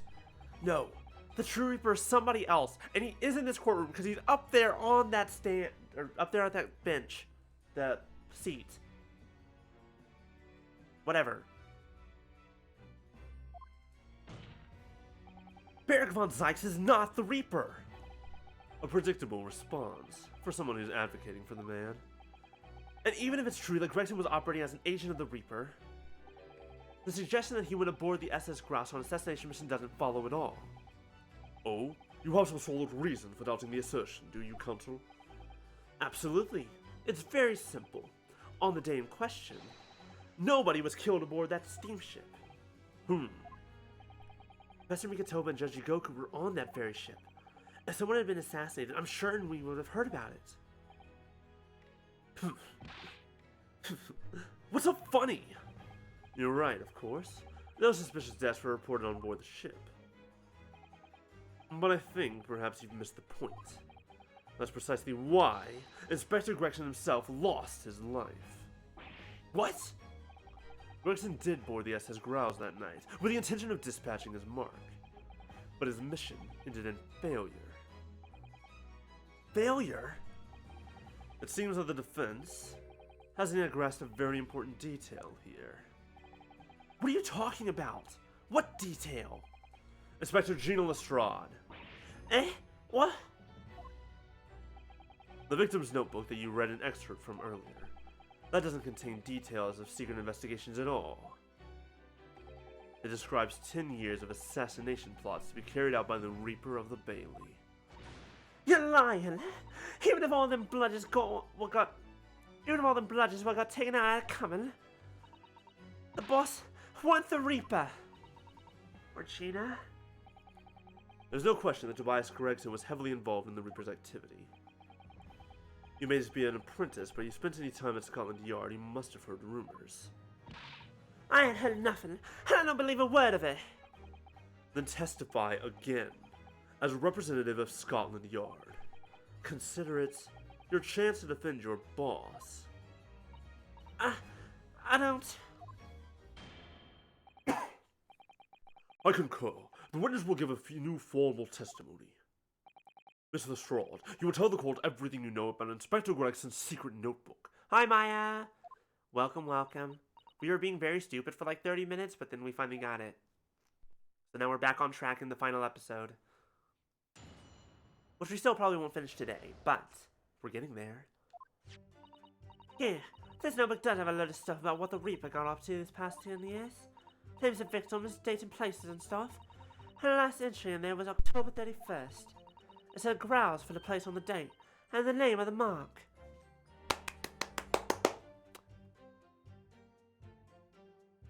Name. Name.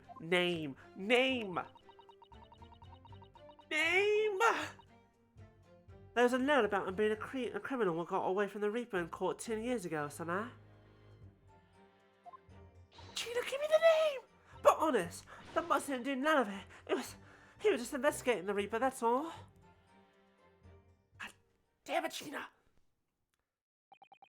Keep personal opinion out of your testimony, witness.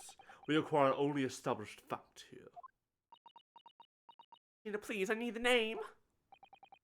A criminal from 10 years ago. A criminal from the goddamn professor case. The assistant to the coroner. Of Clint Van Zykes. Professor Eugen Mikatoba. Please, dear God. Not actually a criminal, by the way. It's so hard for her. You can't deny it now, surely, Ryunosuke Naruhodo. What can't I deny? The notebook contained the name of the final mark and the location where the assassination would take place. That's information that the victim could only have known if he was working with the Reaper, which we agree on? We agree on this point? We concur. I'm with you there. I just say that Zykes is not the Reaper. I'm not saying that Gregson's not the Reaper. He's definitely the Reaper. So, who was to be this final mark? Go ahead, Inspector Lestrade. Read the name for the court. The name that's written alongside the entry that mentions the Grouse on October 31st. Oh, how do you read this then? Reading's still not her strong suit. That ain't the problem, right, Odo? It's a funny name. It ain't English. It's hard to read. Eugen Mikatoba! So it's someone from overseas? Let me have a bash at it. Seishiro. Oh, it's Seishiro Jigoku. Wait, Jigoku? Not Mikatoba? Why Jigoku? Because he made a stink in court. That's right, he made a fuss in court. Yeah, Seishiro. You, maybe? What? It can't be! Seishiro Jigoku? But that's Shichigoku. Seishiro Jigoku. Certainly not an English name, you're right. But that can't be right! I know Judge Jigoku! And I saw him the day before yesterday, here in London! So I know for a fact that the man hasn't been assassinated. As I said, the Reaper failed. Oh. Gregson missed his chance to kill his mark and return to British shores. But the Reaper wouldn't tolerate the mistake, so he killed the inspector. Personally. My guess is more along the lines of Jigoku wasn't actually a criminal, and so Gregson was just like, I don't feel good about killing this man. Like, he didn't actually do anything wrong. And then Strongheart was just like, that's your opinion on the matter? My answer is, sir. Alright then. BAM! Dead. Oh, no. What takes care of you? Let's get rid of the other one. The Reaper, of course, being the accused. Beric Von Zykes, which again, evidence. Where's your evidence to prove him guilty? Why do I have to present all the evidence to say he's innocent? Give me evidence to say he's guilty, you motherfucker. It's an undeniably logical argument. Kazuma, you planned for the trial to go this way all along, didn't you? Beric?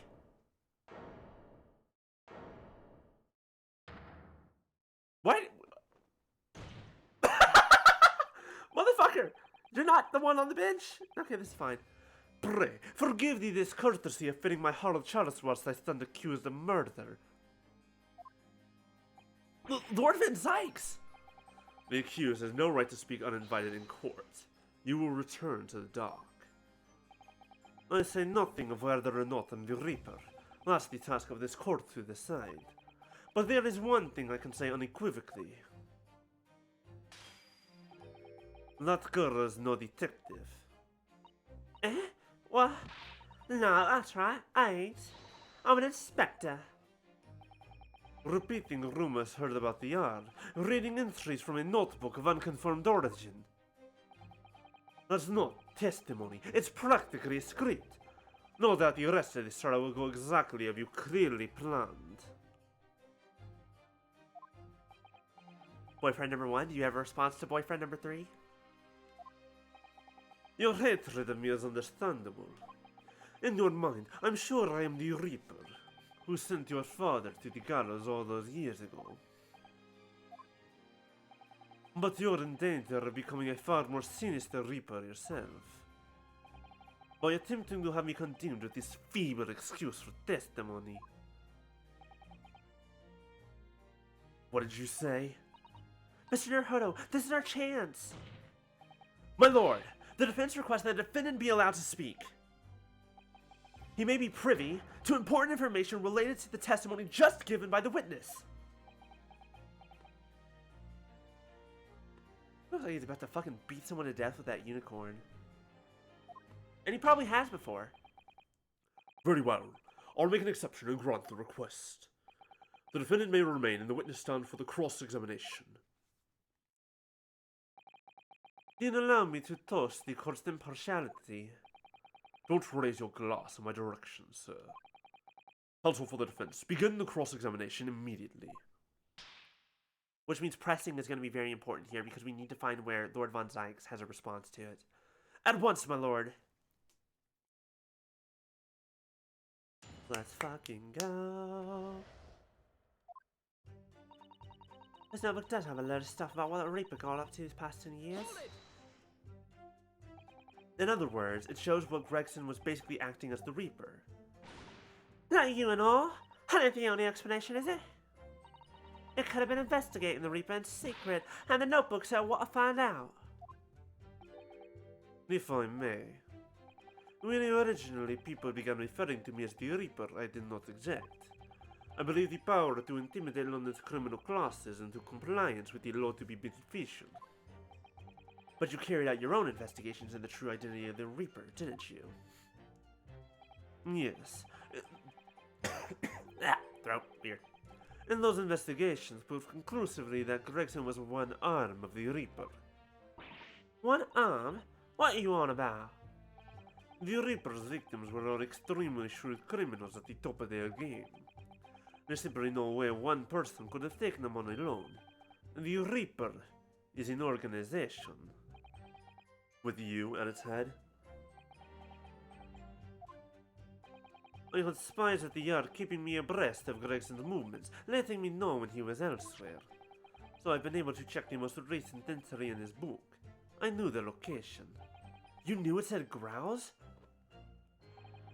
Believing it to be a reference to the Gentleman's Club, I went there on the day in question to investigate.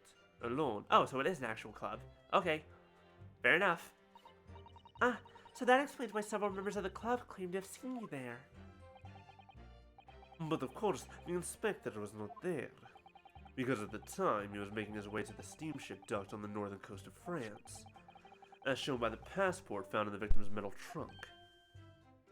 Wait. Who the fuck told you where I got that passport? I made no fucking mention of where I got that. Very well then. Back to your testimony about the contents of this notebook. Fine.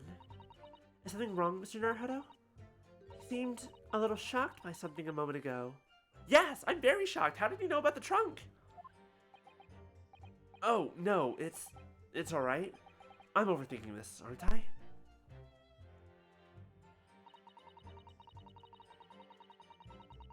Hold it! Names of victims, dates, places, and stuff? What in particular? Please tell me there's one from a year ago called John H. Wilson? What in particular? Well, besides the victims' names, there's other names kept cropping up. What other name was that? Assassin. It's the one I told you yesterday. The same name written over and over again. You mean... Assassin? There we go. Yeah, that's the one. She's a friend of yours or something, isn't she? Were you even listening yesterday? Assassin. The assassin. What? Like a killer, you mean? Gregson was the tactician, the one who came up with the plan of attack. He investigated the marks thoroughly, finding out when they would be vulnerable and who to use to get at them. But the person actually executing his plans was someone else, you're saying? If that's true, then the Reaper does indeed start to sound like an organized group of vigilantes. Then perhaps what it said on the passport document.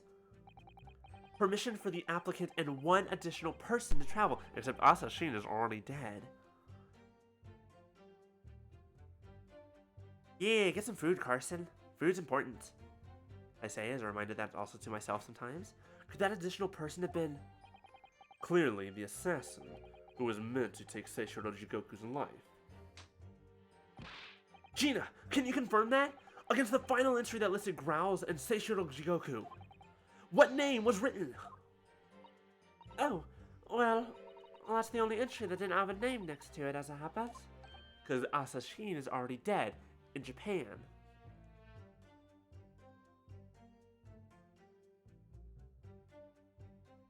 What? It just had like a question mark or something like that, I think. In other words, Gregson himself didn't know the identity of the assassin in that case. But Gregson was the one making the plans, was he not? Oh, how infuriating! A nameless assassin? It said Krause for the place on the date, and the name of the mark. And you're saying that the mark listed was Seishiro Jigoku? That's what it said. Funny name, if you ask me. And I thought your name was odd. So pleased to have lost my crown there. Mr. Jigoku is the presiding judge of Japan's Supreme Court of Judicature. I remember the man. He came to our country as a visiting student 16 years ago. Studying international law and diplomacy under your tutelage, Lord Strongheart. That bearded young fellow was a very able man, I must say. So Lord Strongheart was Judge Jigoku's mentor. If I'm not mistaken, he returned to Japan 10 years ago now. 10 years ago? After that fateful case? Precisely. In the aftermath of the Professor case, his repatriation was organized immediately. It's a mystery why such a man would be listed in the inspector's notebook. I don't think it was possible, but the mood in here's got even worse now. Maybe I'll just keep talking. Heard about him being a criminal who got away from the Reaper in court 2 years ago or something like that. What do you mean, a criminal? Jigoku's no criminal? Well, don't ask me. I don't know nothing about it. Oh, do you remember what Father told us? That Jigoku did once appear in court here in Britain. It was related to the Professor case, I'm sure. Yes, of course. You're right. Nishiro was trying to mitigate Genshin's guilt, so he took to the stand to testify. But he got a little carried away and, actually managed to break the witness stand. He also said some contemptuous word about the British Empire, for which he was charged. Why would they kill him over that? It was a pitiful situation, yes. I'd forgotten all about it, but I prosecuted that Charlotte too, as it happens.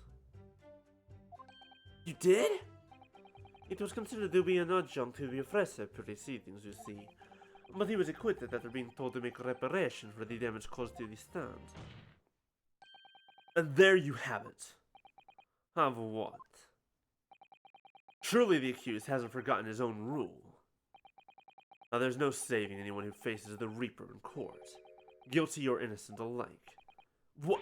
No! Are you suggesting that the reason Jigoku was targeted for assassination? The man was sent back to Japan immediately after that trial. The Reaper had no time to do his work. But then, 10 years later, the Mark returns to Britain once more. Then why the fuck isn't Gina dead? She was in trial? She was on trial against him? Perhaps now you start to see just how vindictive the Reaper is. Come on, that's absurd! To take someone's life for that? Isn't the whole premise of the Reaper absurd? Killing those who have been found innocent? Clearly the rules by which the man operates are beyond a sane person's comprehension. But... Wait, who objected? Right, I've had just not enough of this. Gina? All this nonsense about the boss planning to kill people. It's cobblers. Come on, Odo. Yes? Why aren't you saying nothing? Why aren't you yelling out objection or something? What? Of course she is. You've got to find a flaw. You do usually. Someone's lying in, no question. You've got to work out who it is. Please. For the boss.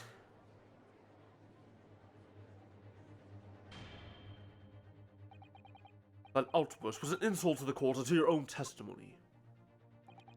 I might have known that a common pickpocket from the back slums couldn't make a detective. Fuck this dude, you motherfucker!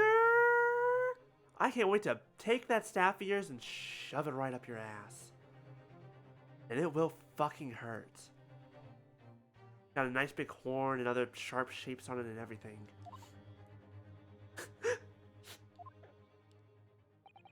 When this trial is over, you will forfeit your warrant card, Mr. Strahd. Is that clear?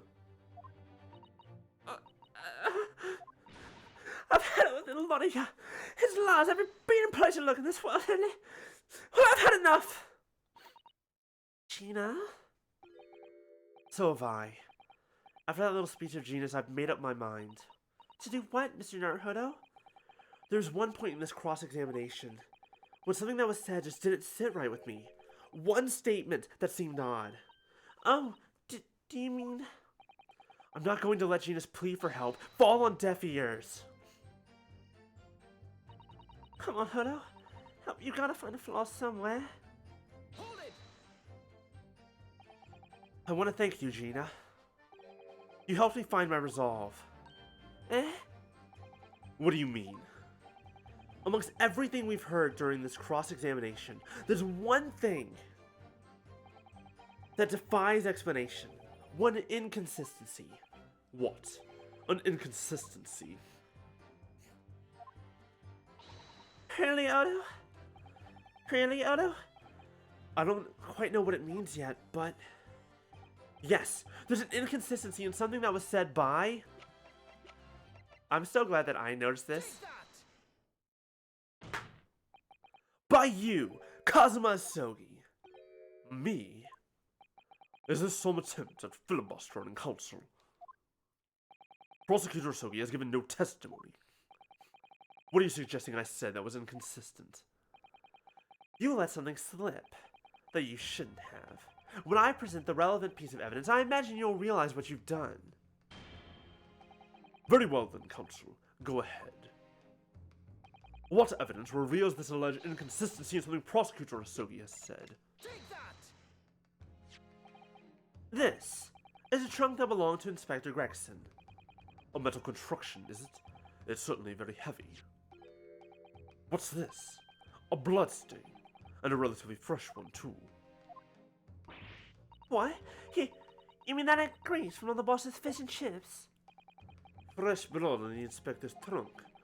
That suggests that the victim was traveling with their luggage when he was killed. That can't be. There was no mention of any trunk in Scotland Yard's report. Yes, there's a reason for that. Microphone, thank you. Immediately after the inspector's body was discovered, one of the street peddlers made off with the trunk, hoping to sell it. But I found it, me, with my nose for trouble. Which means that nobody should have known anything about the trunk. Unless, of course, we're talking about somebody who was present when the victim was killed. And yet, during the cross-examination of the witness just now, you said this, Kazuma. Because at the time, he was making his way to the steamship docked on the northern coast of France, as shown by the passport found in the victim's metal trunk. I don't know if you did this on purpose or not. You might have done fucked up, or you might have done this on purpose to get us to point that out. Let's find out. I'm very curious to find out. So the question is, how did you know about the inspector's trunk? We know the man went on a trip to France. Where else would he have put his passport? Objection! But you knew it was a metal trunk. Answer me honestly, Kazuma. On October 31st, where exactly were you? At the port of Dunkirk, on board the SS Growls. Is that the answer you're looking for, Ryunosuke? Kazuma, what did you...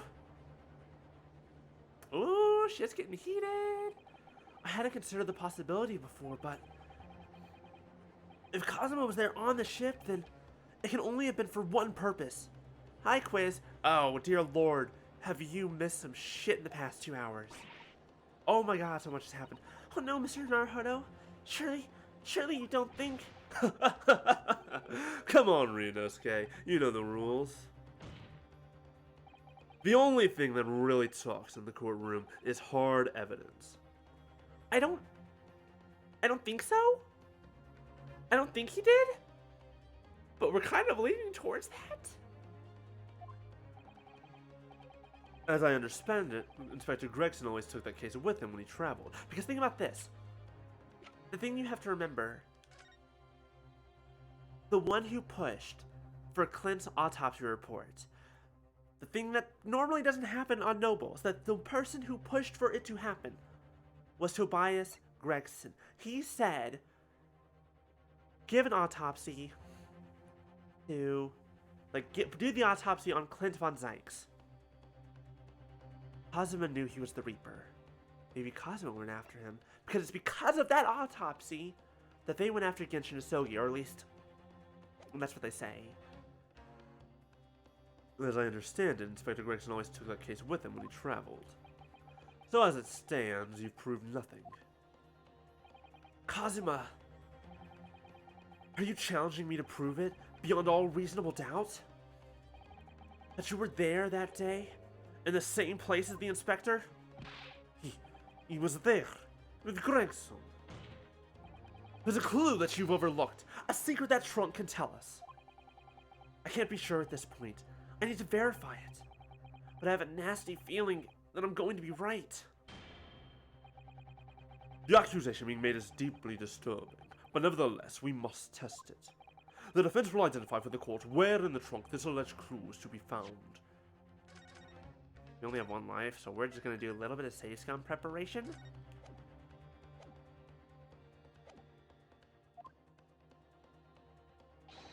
Where is the evidence that ties Prosecutor Asogi to Inspector Gregson? I mean, we've got this big old gash. Have you seen this huge gash across the side of the trunk here? It's gone right through the leather and into the metal behind. Gosh, for a metal chest like this to be so badly damaged, whatever the man's gas must have struck the side of the trunk with considerable force. Wonder how it happened. It looks like the edge of a blade. Oh, we can't open it. The thing that specifically ties Asogi, though, I guess, it would have to be this? Got it! This is your proof. What do you say that does, Prosecutor Asogi? Personally, I think tying the defense counsel to the inspector's trunk and tossing him in the sea would be more helpful. What? I think I was wrong. At least that way, London's courtroom will be safe from his destructive accusations. I believe that was a long-winded way of telling you that you're wrong, Mr. Naruto. Very well. Then let us see if you sink or swim under the weight of this penalty, Counsel. Nope, hold on. No. Was that wrong? There's literally only two parts of this trunk that it allows us to investigate.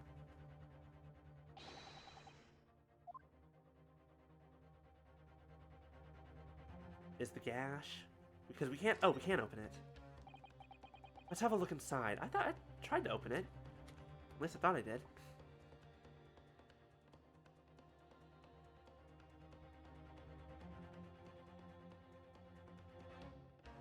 So the passport's in here. So this passport is for the day before Gregson's body was found. He needed this document for his trip to France. And when it says permission for the applicant and one additional... Oh. That one additional person was Kazuma Asogi. There it is.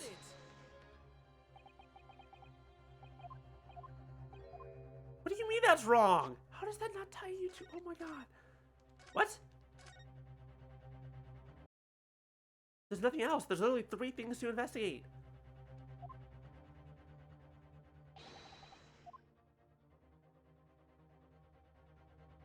Got it!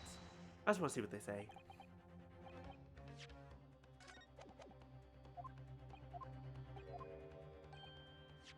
I'm very confused.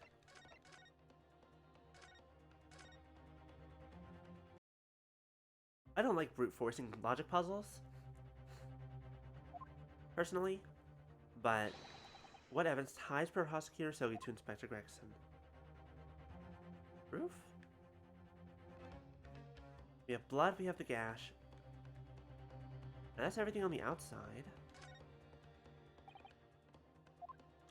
But inside, the only thing in here is...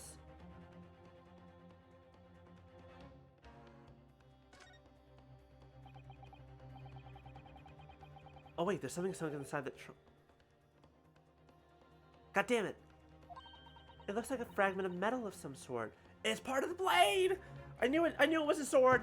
I fucking called it! But it's wet so tightly I can't remove it. Well, don't cut yourself. You better leave it, I think. Got it! There's a small piece of metal lodged in the wall of the trunk here. Like the tip of a blade. Eh? A blade? Kazuma, slung around your waist as ever today, is the esteemed blade Karuma. Of course it is. Won't you draw it, here in this courtroom, for all to see? Exercise caution, my learned friend. That man is the son of London's most notorious killer. Bailiff! Watch Prosecutor Asogi like a hawk. That won't be necessary. The tip of the famed blade Karuma is broken. Karuma. Hell yeah, we fucking found it. Oh no. The tip is broken. If the fragment of metal from the trunk fits together with the end of the sword, the question of who was there with Inspector Gregson will be answered. Agreed, Kazuma Asogi? Let's fucking go. Expertly done, Ryunosuke. That's a point to you, and well deserved. Do you mean to tell the court, Prosecutor Asogi? Yes, on October 31st, I accompanied Inspector Gregson to Dunkirk in order to carry out a mission. So the additional person authorized to travel was me. And the mission was the assassination of the Mark.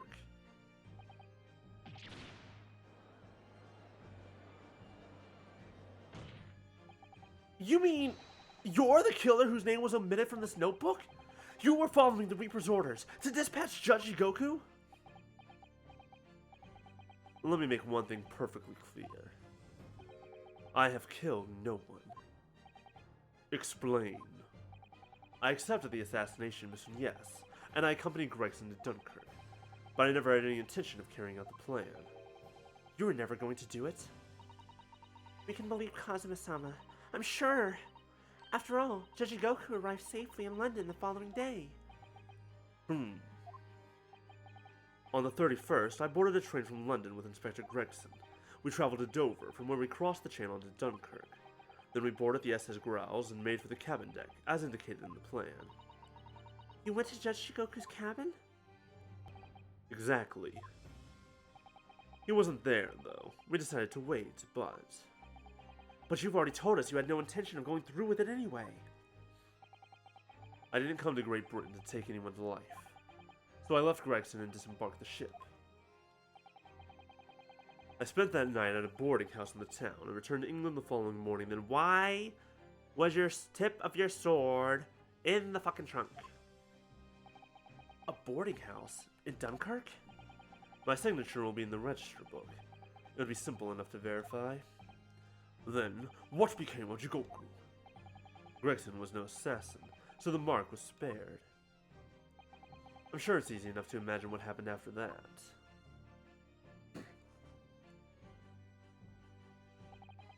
Gregson returned to England as well, having failed to complete the mission. He met with the Reaper in that room on Fresno Street to report the failure, causing the infuriated mastermind to pull the trigger and end his wretched agent's life.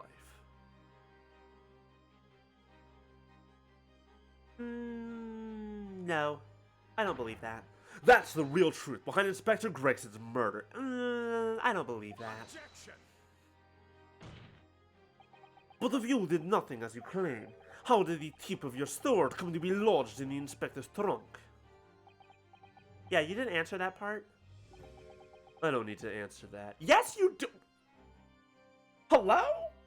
What do you mean you don't need to answer that? Hello? The victim was killed by a gunshot. A small fragment of a Japanese blade isn't relevant to the case. And accordingly, I choose to exercise my right to silence on that matter. You fucking god. I'm gonna strangle boyfriend number one snack. And not in the sexy way. Be that as it may, the court will sequester the sword as evidence. As you wish, my lord. The great sword Karuma has been entered into the court record. We must take immediate action now. Hold on. Hold on. Give me a moment. Karuma, the great blade. It's such a thing of beauty. I want to gaze on it for hours. The tip of the great sword, broken. It's such a shame. It's been so meticulously cared for over the years. I can almost hear Karuma's sobs. Cosmo must have really taken a swing for that to happen. Unless... Unless it was the other way around? What if he didn't? Sorry. What if he didn't swing? What if Gregson swung? An interesting thought process, if nothing else. Or thought experiment, whatever. Anyways. To verify, whether Sesshono Jigoku remains unharmed. What? Remains unharmed? I agree. That should be our first priority. It's recently come to my attention that he hasn't been seen since yesterday. How did you... When a foreign dignitary invited to Great Britain goes missing for 24 hours, it's only natural that the question of his safety should arise. You don't mean to say that you think Judge Jigoku may have been killed? The Reaper has more than one assassin at his disposal, and he has the power and influence to give orders from the inside of a prison cell. Isn't that right, Lord Van Zykes? If I were truly the Reaper, I'd be able to tell you. Order! Order in court! Order! We will take an emergency recess for 30 minutes. Now? Guests of the symposium have been told to maintain regular contact with the organizer's office. If the man can't be located within half an hour, we will have to assume the worst. Oh, no, not Judge Jigoku. No one would want to kill a harmless Japanese man who'd only just arrived in the country. Except, that is, for the Reaper, wanting to finish off a mark that slipped through the net 10 years ago. I would have to agree. Mr. Naruhodo, for the defense's sake, My lord? I sincerely hope we are successful. If we're unable to confirm Mr. Jigoku's healthy existence in the next 30 minutes, you will face grave difficulties. Yeah, I'm worried about the fact that you're the goddamn Reaper! Court is adjourned for 30 minutes. Ah, shit. Ah, hell.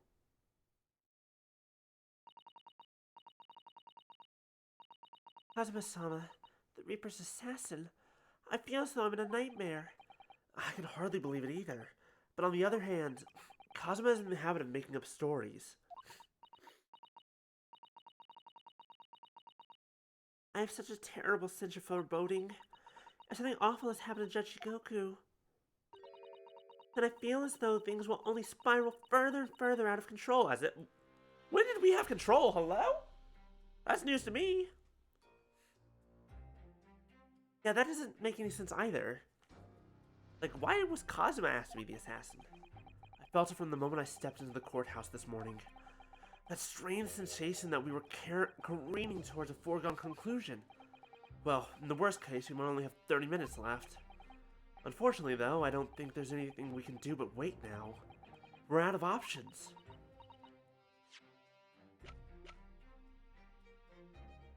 If I run out of options... Actually, there may be one last hand we can play. Or rather, one last ear. Haha, I was right. Of course! The little Mr. Shoten's doll that Iris gave us. If for some reason you completely run out of options in the trial today, then just pull this little Hurley's ears as hard as you possibly can. Perhaps now is the time. What should I do? Pull Hurley's ears or not? I'm just curious. Here goes then. I'm going to do it. Good luck, Mr. Naruhodo. If this just summons Herlock Sholmes to us, well, then I guess that won't be a surprise. No looking back. Heave! Pop! Ow! That scream sounded like Mr. Sholmes. Mr. Sholmes, where are you? Here, my dear fellow, here. It's a communicator! it's the felt doll talking! Pull the ears again, Mr. Naruhodo, as hard as you can. Alright then, I'll put all my strength into it. Heave! Ah! Please, my dear fellows, you needn't pull my ear off. Mr. Sholmes, where Where are you? Myself and my trusty partner are presently in the first-class cabin area of the SS Growls. Why does this look like the SS Bertia? I guess they only had the one background. The SS Growls? She left over last night after the final pieces of cargo were loaded. We are currently docked at Dunkirk, but due to be underway again in half an hour. You've taken a ship to France? Please, even with my athletic prowess, I would struggle to jump the Strait of Dover. After we left Baker Street last night, we hurried by cab to the station by train to the port, in order to board this vessel in time. So, you mean you've already worked it out? And the steamship was where everything really took place?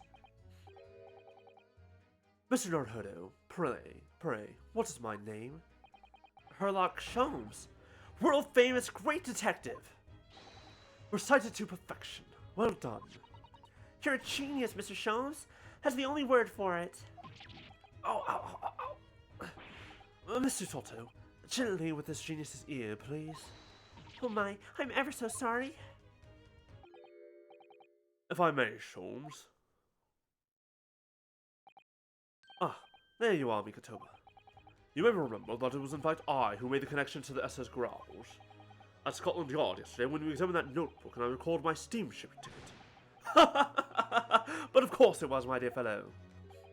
And not once did I controvert that fact. I merely had our court-bound companions under my name.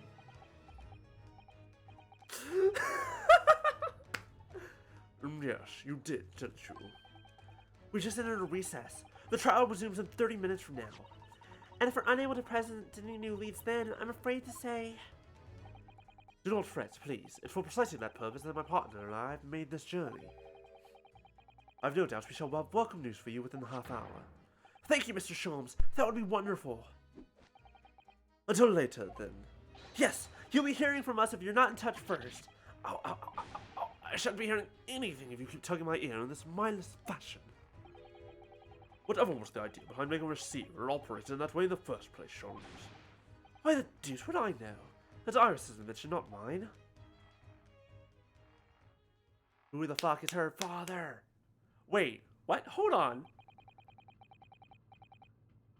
Hold on, are we playing as Mikatoba? But I know how much you enjoy being the hero of the hour, Sholmes. We are but half flat now before the Growls puts to sea again. If we don't conclude our investigations rapidly, we shall find ourselves in Naples before long. There are times, Mikatoba, when you make a surprising amount of sense.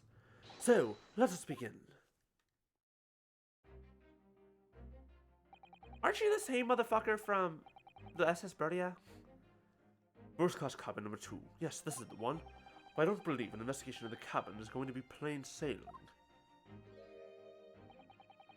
That crewman standing in front of the door is an angry-looking fellow. Holy shit! Congratulations, everyone. We're now father of 2. Why are you loitering here? Who are you? My dear fellow, do you not recognize a world-famous great detective when you see one? The question really ought to be, who are you? Do you not recognize world-traveling great sailor, Chicken Strogno?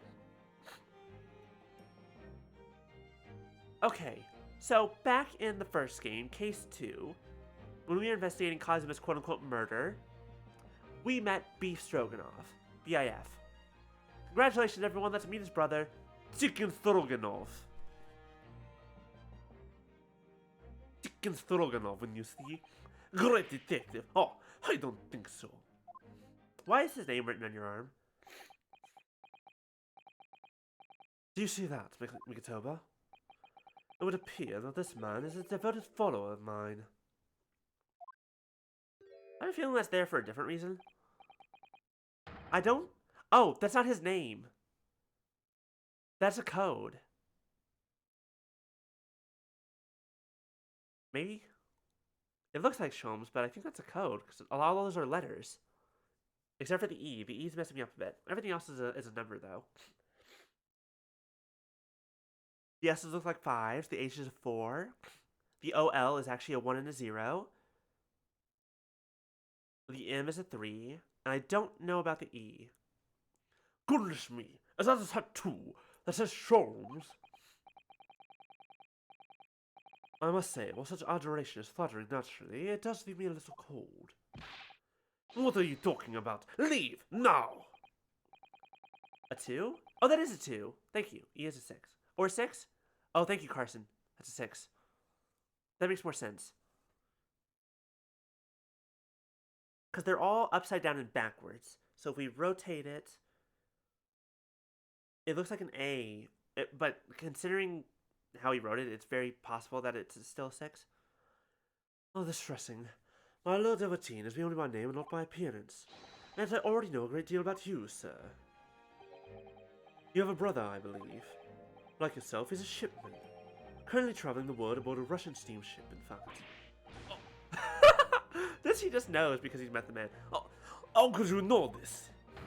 Elementary, my dear Mikotoba. I'm sure it was. 3 days ago, I was bound for London aboard the ship, you see. We're looking for one of my fellow passengers, a man by the name of Jikoku. There is no one with his name on board, but we know that he purchased tickets for passage. Oh, you mean Eastern man. He left ship 2 hours ago. Here at Dunkirk. He said something about the emergency, I think. What?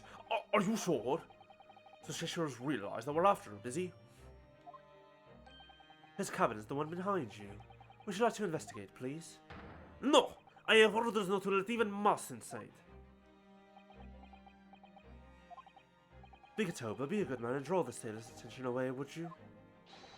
Make up some excuse so that he leaves the area.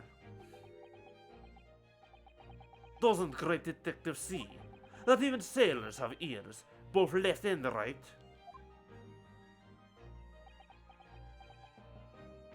Curses! The plan is ruined. And you have only yourself to blame, I'm afraid, Sholmes. Forget it. Cabin door is locked. Even if I am not here, you cannot get inside. Mikatoba, I'm sure you haven't forgotten my special talent, have you? Opening any lock. Within a mere 5 seconds. So if you'd be so kind as to afford me the requisite time, old friend, in your typically accommodating manner. How could I refuse such a typically unappealing request, old friend? I need to instruct the burly second sailor for 5 seconds, do I? Good man. So, the game is afoot. Alright, let's take a look around. There's another first-class cabin, and yet its door is completely unguarded. Empty as well. I had a quick look inside earlier. Though I confess I didn't investigate the wardrobe. There may very well be a young Japanese fellow inside, perspiring merrily. If you're referring to Noraholo, you know very well that he's currently perspiring merrily in court. Does it not strike you though, Mikatoba? Why the man stands guard only in front of this cabin when both are apparently vacant? This must be a mousetrap, I think. Perhaps I could distract the crewman's attention with this somehow.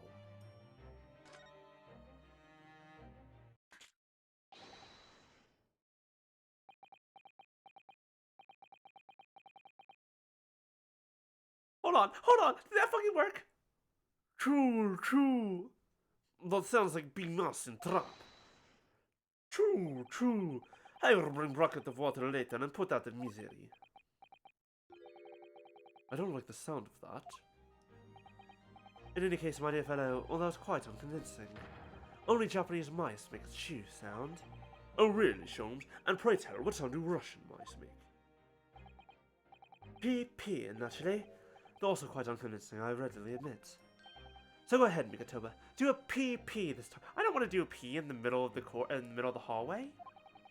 No, thank you. I'm sure I can come with an alternative solution. Well, I'm glad we got to see that happen. Oh, the switch for the electrical lights. Perhaps if I were to turn off the lights, the crewmen wouldn't be able to see what we were doing.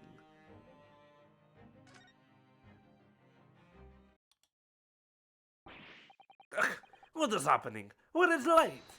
Now, Sholmes, now!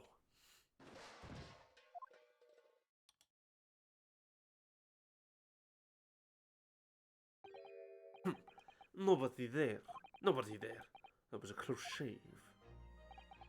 Quite a knack you have, stumbling so violently in an apparently empty corridor. Do be quiet, Sholmes. I shall have to think of another approach.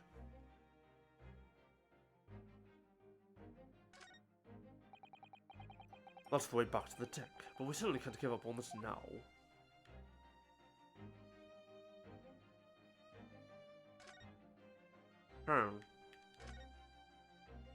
Sir, would you like to have a chat with me? He's like a neo-temple guardian statue, this fellow, with the way he's glaring at us so fiercely. Tell me, why are you sending guard here if the cabin is unoccupied? Because this area is only for first-class passengers. We must look out for the species' criminals. He was looking straight at me when he said that. My dear fellow, as you can plainly see, we are quite unsuspicious as criminals go. But still criminals. No, for goodness sake, Sholmes, tell the man. We're neither suspicious nor criminals. Ah, yes, quite right, Minkotoba. Curses! The seaman is far too able for his own good. Be extremely careful in what you say.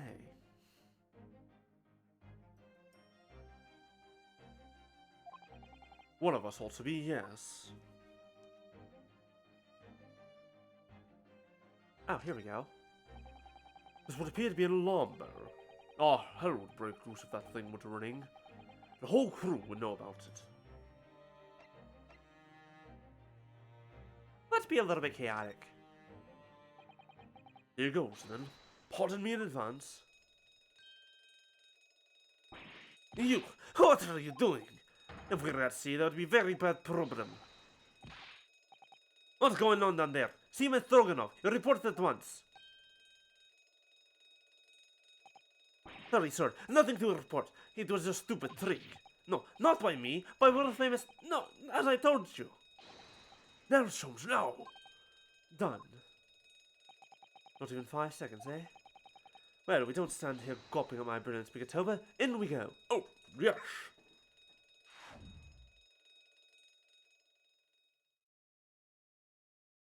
Let go. November 3rd. SS Growls. First class cabin. Number 2. What the fuck happened here? Good gracious! It would appear that the occupant of this cabin did indeed disembark rather hurriedly. Those clothes on the floor there. They're Seishiro's, without question. Well, it seems we're just a little too late. Yes, by about 2 hours. Still, whilst we're here, we should investigate thoroughly. There may well be 2 hours worth of clues to find in here. But that burly crewman will return at any moment, Sholmes. Indeed he may. Which makes this all the more thrilling. Alright, investigation. Are we Sir Asasheen is dead?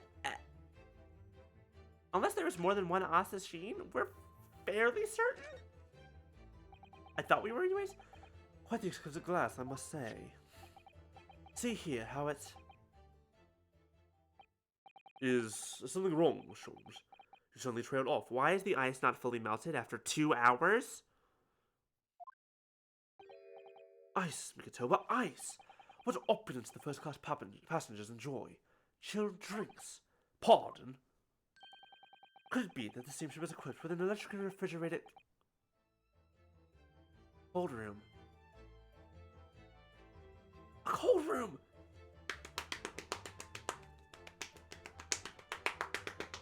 A cold room!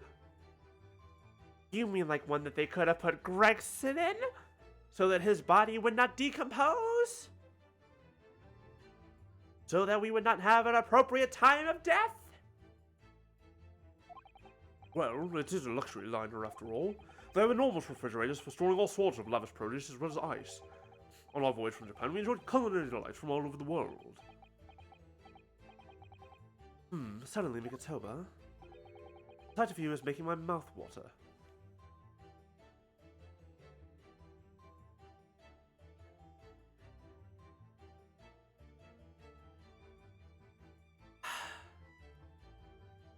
We're just gonna sip our tea. We're not gonna react to this.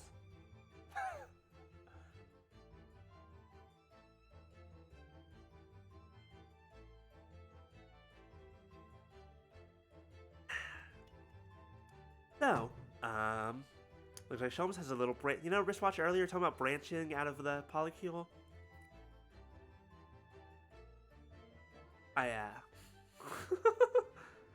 Oh my god, they were roommates.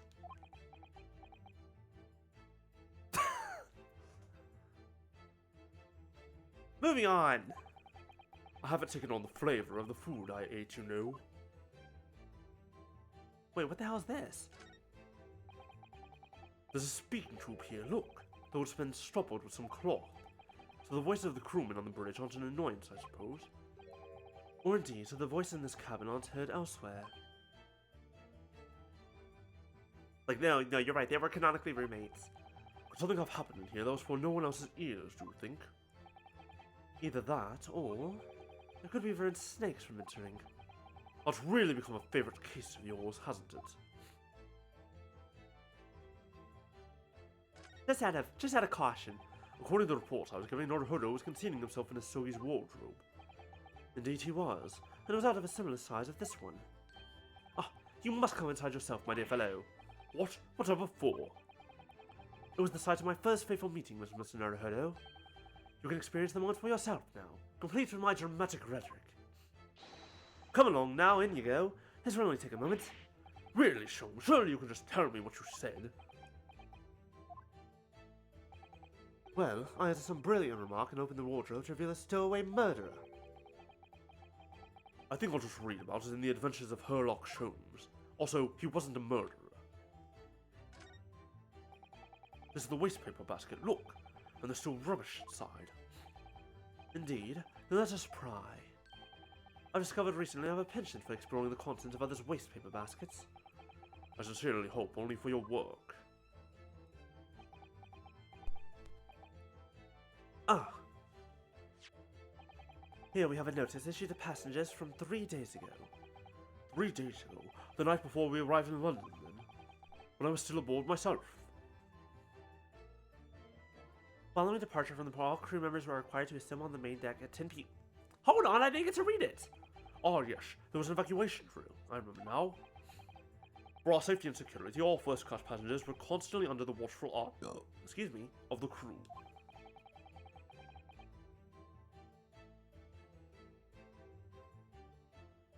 It was a welcomed relief to have some privacy for once. It was found in Judge Yugo.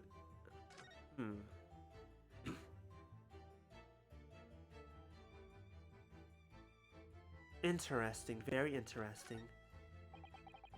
These are the rules of passage. Passengers must not keep weapons or other dangerous objects in their cabins. Pets are also strictly forbidden. Additionally, there are severe punishments for stowing away in wardrobes and or travel cases. Garfield meme. I wonder who that's about. I feel the rules have increased since I last read them. Probably just my imagination. What about the fact that they're not straight on the wall? Doesn't that strike you? I mean, neither are we, but... you may be right. Probably just no imagination, though. A trifle. But you know what I always say, Mr. Katoba? There is nothing important about trifles. It's probably just my imagination, but I think that might be slightly off.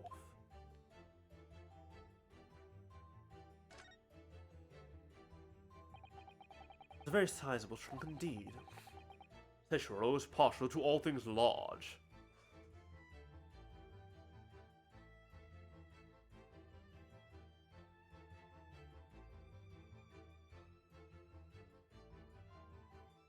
I have no comment!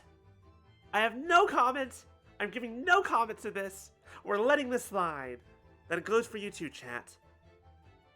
No comments allowed. And a rather clumsy fellow, if you failed to notice he'd left that behind. Perhaps he left it on purpose. It's lighter than you might think, but still a hindrance to a speedy escape. Pity. It's locked, so we can't look inside. Let me guess, it's a 6-digit combination. 7-digit combination. Surely 5 seconds from now, the situation will be quite different, though. Certainly not. It's a 7-digit combination lock. And I'm not in a more morose enough mood to work through all the combinations at present. Anyway. I know what the code is! Motherfucker, I know what the code is! Very sizable trust. Damn it. Bastards! Let me input a code! You bastards! But you already found it. Plenty of reading material to keep passengers occupied on the long sea voyages. I found the mixture of classical literature and easy reading to be most satisfactory, I must say. Tch, whoever took this bookcase was a hopeless heretic. This is a copy of the Adventures of Sherlock Holmes, my dear fellows. I'm afraid it's just me, but no, you're quite right. More blasphemous than overlooking the Bible. I'll leave a copy behind. I just happen to have one with me.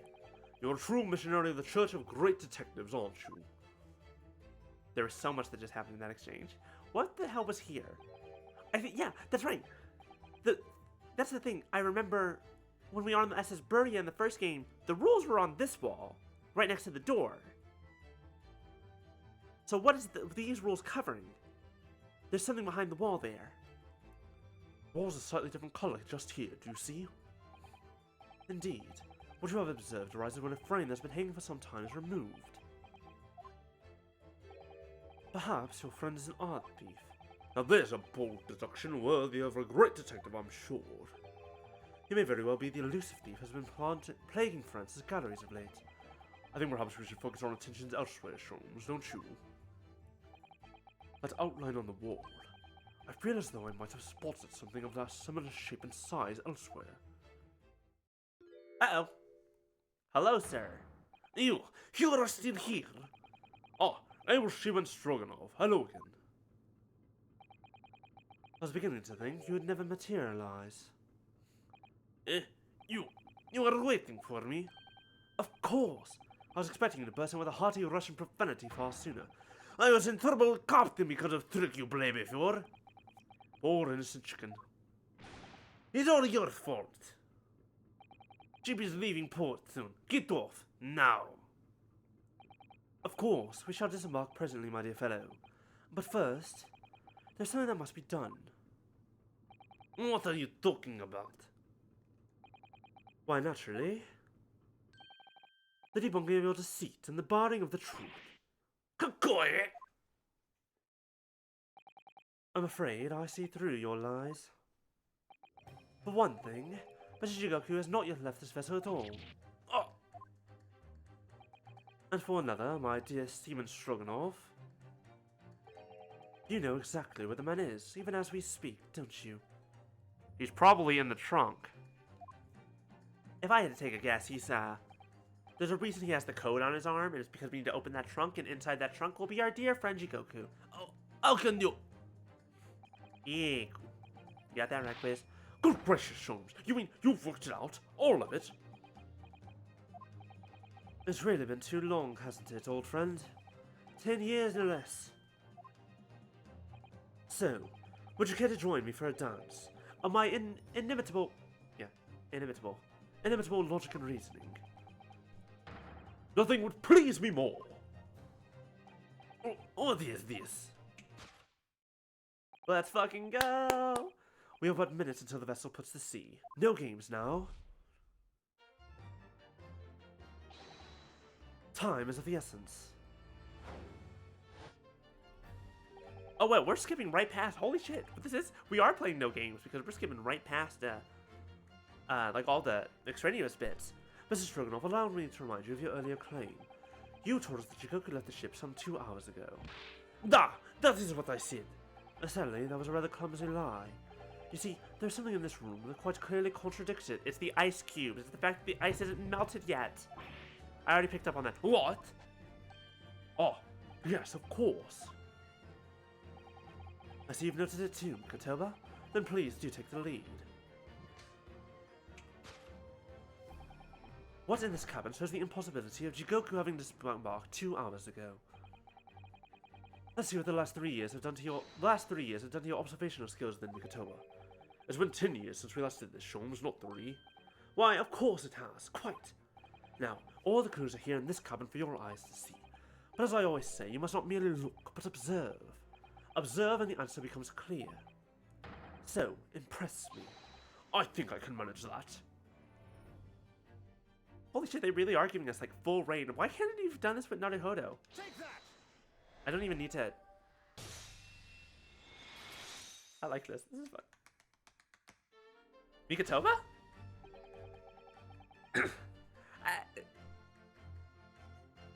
Wristwatch, if you're right, there's a good chance that you're right, actually. There's a possibility. I'm gonna say there's a possibility. Perhaps we should have cleared away that glass. That glass? How curious how the ice shouldn't have melted despite it being abandoned 2 hours ago. Oh. It would appear that the man was there in this very cabin until moments before our arrival. With this well-chilled glass in hand. Put your mind off the refreshment, Sholmes. Or one might even conclude that somebody informed him of our boarding. Wouldn't you agree, Mr. Stroganoff? But why would Seishiro run from us? Before we consider that question, allow me to confirm one small matter. Would I be correct in saying that these first-sight cabins of the SS Growls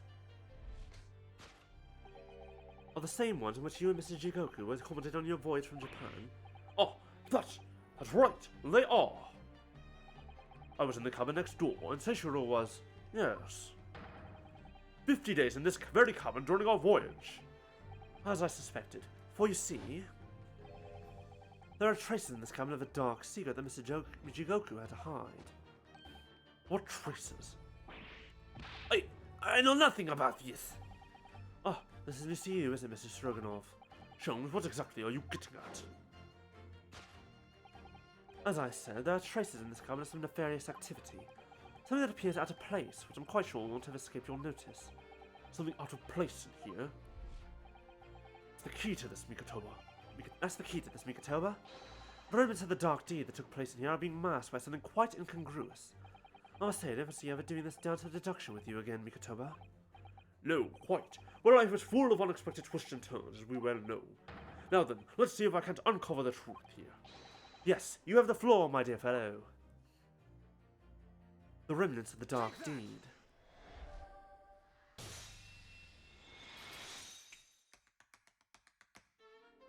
What is with the dance? Hello? Wristwatch! I mean, I'm not going to say you're wrong. I'm not going to say that. It's the rules of passage in this frame here. They're obviously out of place.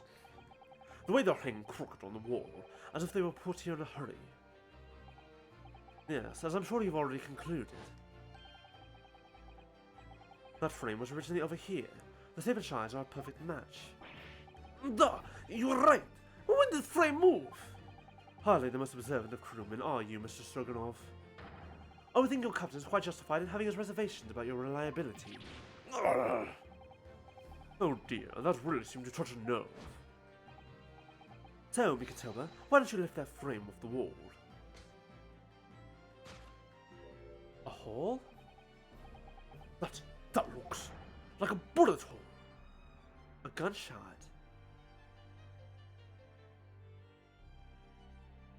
Did Jigoku kill Gregson? What? Who has been shooting worms? I see, the projectile has been removed. Clearly the careful occupant of this room has already disposed of it. Now then, Mr. Stroganoff. Ugh. I have the distinct impression that you're attempting to shield said occupant. I don't know what you're talking about. Why would I try to protect this stranger? Oh, so we're talking about the same man, I see. Good. Ugh. I'm sure we can get to the bottom of this in no time, aren't you? Because there's some very noteworthy evidence that explains the reason why you're lying for the man. Yes, you've been told to keep up this pretense, as clearly shown by... I really don't know how to approach this one, Sholmes. Ah, my dear Mikatoba, simply keep first principles in mind. Study your subject from every angle, and I'm quite sure that you'll see it. In fact, I'd put a wager on it. Was it self-defense? That's my guess. I think it was self-defense. I think Gregson... I wonder if Gregson... This brings up so many questions, then. If Gregson went for the assassination, was killed in self-defense, I have so many questions then about the events that happened afterwards. Time to glare at this fellow from all sides. Well, I can certainly do that.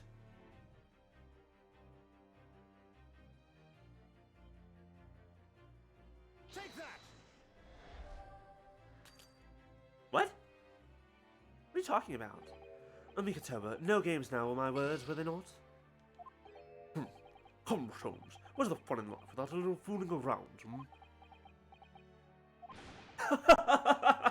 Quite right you are. Well, that was a close shave. I'd rather rethink that before I'm the fool here myself. Alright, let's try that again. So a Russian crewman is aiding a Japanese man to evade capture by an English detective. Nationality didn't come into it. In this respect, at least, all humans are the same. Ask yourself, what can spur a man to the bidding of another with about whom he knows precious little? Is there money in his back pocket? There's only one thing in the whole world with such repugnant, bottomless power. Ah, so it is money. Let's all get carried away now, Sholmes. Ah, wow. You fucking loaded, my dude. Can I have some of that?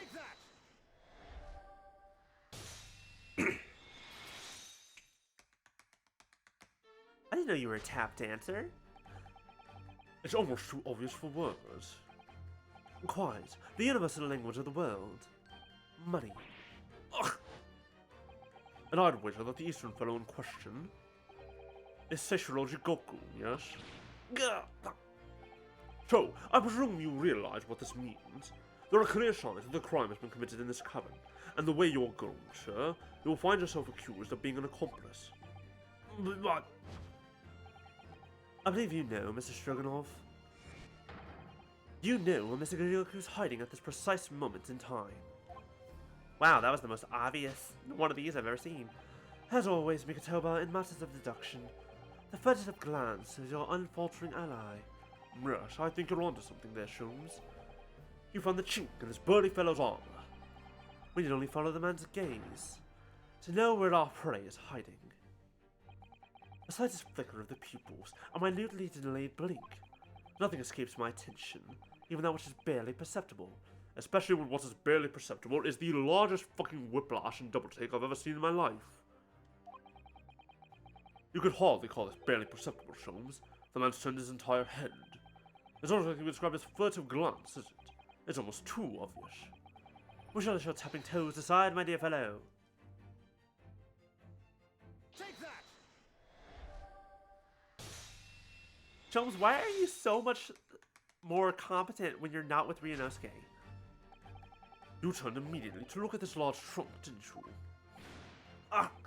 The truth is, Seishiroji Goku was unable to escape from the ship in time, and is, at this very moment, doing his best to stifle his breath inside this trunk. Maybe he still has a breath to take. I fear he may be running dangerously low on air. I imagine he didn't count on us making a nuisance of ourselves for quite so long. I think it would be in everyone's best interest for us to open the trunk as quickly as possible. But how can we? Are you forgetting about the combination lock that I already know the combination to? We don't know the 7-digit code. Yes, we do. It's written on the man's arm. This is a very Danganronpa situation we got going on here with these numbers. The combination lock can't be opened from inside the trunk. Therefore, there must have been an arrangement for somebody to open it after our departure. Of course. In short, before Jigoku hid himself inside that trunk, he must have told somebody the 7-digit number for the lock. As I'm sure you can confirm, Mr. Stroganov.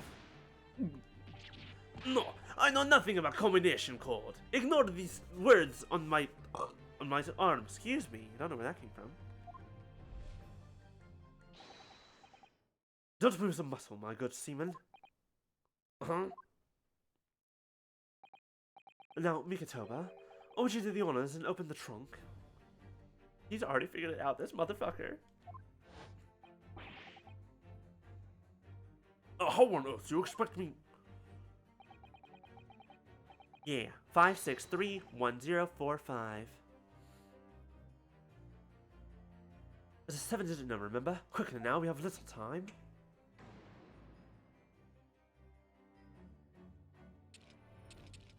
Okay.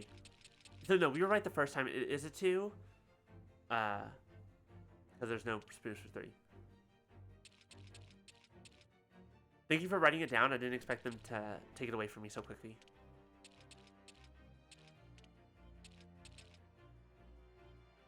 Oh, review scene. Yeah, 5231045. 5231045. Yeah. Take that! Hydrate. Click. Everybody hydrate.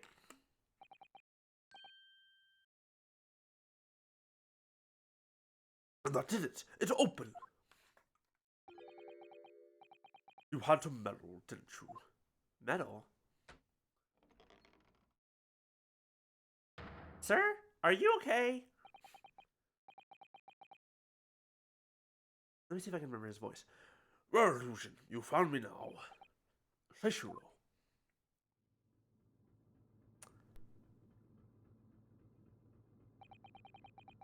I don't know. I was really hoping without hope not to find you here, you know? But you're not entirely unsurprised, I take it. No, quite. I just wish it was some other way. Well, are you ever going to introduce me? Ah, your reputation precedes you, Mr. Sholmes. I've read stories of many of your exploits. Excuse my manners, Sholmes. This is Mr. Jigoku, my old friend and traveling companion. The devil is in the details, Mikatoba. I believe you meant to say, your old friend and traveling companion, who made the cowardly decision to flee the country without a word to anyone when things turned sour. I see my reputation precedes me as well. What an honor. I don't know if you should be honored by this. Well, Seishiro, are you going to explain all this? You know it all by now, I imagine. What you didn't know, of course, is that 3 days ago, on the night before our arrival in Britain, an attempt was made on my life here on this very ship. By the Reaper of the Bailey. Yes, I've since heard. Because you were once prosecuted by the Reaper, weren't you? 10 years ago now, mind you. And I had no idea at the time what a dangerous individual he was. Anyway, when we arrived in London to find the symposium was postponed until goodness knows when, it became all too apparent to me that I might very well be targeted again. So you decided to flee the capital without saying a word to me about it. I'm afraid so, yes. Of course, I realize now that I really ought to have confided in you. Yes! Talk to your friends! It's somewhat surprising, I must say. What is? Well, first-class cabins aboard luxury steamships are in very short supply. It's more than a little hard to believe that this one just happened to be available. So says the protagonist of some colourful short stories. Well, I don't care for your opinion. The cabin did just happen to be available, so I purchased a ticket and here I am. I've just seen for myself the obvious remnants of that incident in this cabin, so you'd already purchased your return ticket before we ever docked in Dover, had you? To prevent anyone else taking this cabin and seeing the evidence, is that it? I have nothing to say to you. Oh, why? Say things to him. He's your friend, isn't he? Well, in a mere 5 minutes, the ship was set off on its onward voyage and not make port again until Italy. I'm afraid we must insist that you disembark with us at once. You have no jurisdiction over my movements. We have this, Seishiro. Take it. What is it? It's a subpoena from the Old Bailey. You're a man of the law. You know what the ramifications of ignoring a document like this from the British courts would be. I'm prepared then, Yushin. Come on, let's go. Oh, he's fucking pissed. Oh, one moment. What is it, Sholmes? Inside Mr. Jigoku's trunk, I found this rather fascinating trinket. What is that? Seishiro? I can't help you, I'm afraid. Some small components from something. But what? I have no idea. By the look on his face, I think he genuinely doesn't know. Well, let us pocket a small souvenir of our brief sojourn in France. Maybe? But I don't know what it is. Oh, wait, no. Unless it came off the... Oh, I wish I could look at my evidence. Unless it came off the watch? It came off the pocket watch! It came off the pocket watch! Which means we can prove that it broke here, on the ship.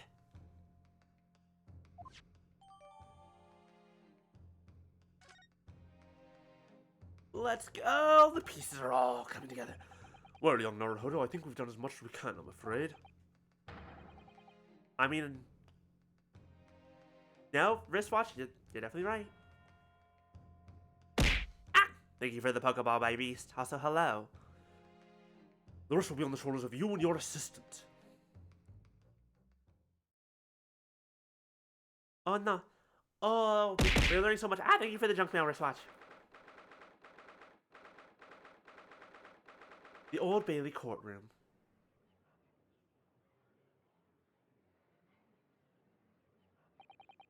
Kazuma Asogi, I know you, and I know you wouldn't lie, but still, there's no doubt that you're holding something back.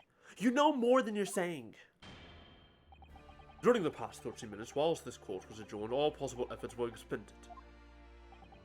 But sadly, Mr. Jigoku's whereabouts could not be ascertained. No, excuse me. We must accept the unfortunate conclusion that the Reaper has already done the deed. Hold on. Hold the rabbit out. Behold, I have evidence. Give it a moment. Hold on, let me tug on his ears a bit. Okay, there you go. Sholmes, please. There's no sense in wasting any more of the court's time. The prosecution calls for an immediate verdict. No, the trial cannot end now. You're a Japanese man, Ryunosuke. You should know when to lay down your sword. And you should know never to presume when the battle is won. The court has already been presented with all the evidence and heard all relevant testimony. And there can only be one conclusion, that the accused is guilty. I hate you. All relevant testimony? Far from it. Oh, there's still a crucial witness, from whom the court has yet to hear a single word of testimony. In that case, call your witness to the stand at once, counsel. Yes, my lord. Tomorrow, if possible. The witness is already on his way and is scheduled to arrive tomorrow. I did a wrong voice? What did I wrong voice? Who on earth is this crucial witness? There are so many voices I'm just ping-ponging around. Seishiro Jigoku. The very man allegedly murdered by the Reaper. Strong card? Oops. Judge Jigoku, you found him? You found him? But the investigation of every police resource in the capital suggested that Jigoku is already dead.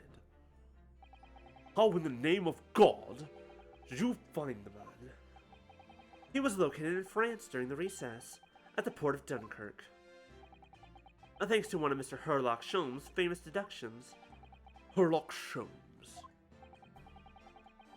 Inspector Gregson almost certainly met with Mr. Jigoku on the night of his death, because along with Prosecutor Isogi, Gregson was on a mission to assassinate the man. Which means that Seishiro Jigoku is the sole witness who can clarify exactly what happened aboard the SS Grouse on the 31st of October.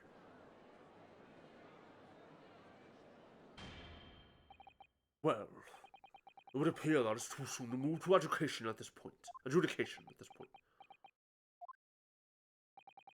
The prosecution concurs. The court must hear Mr. Jigoku's testimony. No judgment should be passed until all testimony has been considered. In that case, I hereby call the end of today's proceedings. Court will reconvene at the same hour tomorrow. No objections from either side. No, my lord.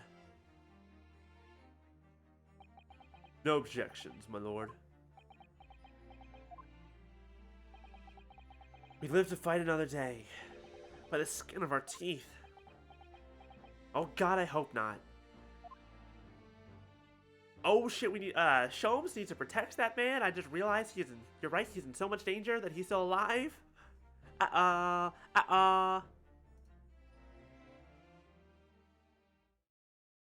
This is fine. Everything's gonna be okay. There's nothing to worry about. I'm sure he'll be fine. He'll make it through. No issues whatsoever. Uh-oh. Very safe. Save again. Okay. Continue. The unexpected halt of proceedings set a clamor around the courtroom. But outside the Bailey, where Londoners knew nothing of the secret trial within, it was a typical still night. Then, at a little past 8 o'clock that evening, Mr. Sholmes and his partner returned to Baker Street. What is with the Thanksgiving dinner? Hello? We have returned, my dear fellows. Welcome back to Britain, and thank you for your timely help. Think nothing of it. I've had an even more winning day than Mikatoba and I know. Please tell me Jugoku's here. Please tell me you didn't leave him alone with any police bodyguards. Dear God, please. Because I'm so afraid that they're here alone. Think nothing of it. I believe you had... No, you could say that. We were on the brink of defeat in court earlier. So this prosecutor, Sogi, had you on the ropes, did he? And he's your best friend, you say? Well, he's not really the man I knew in Japan anymore. Kazuma's changed. Oh, Mr. Naruhodo.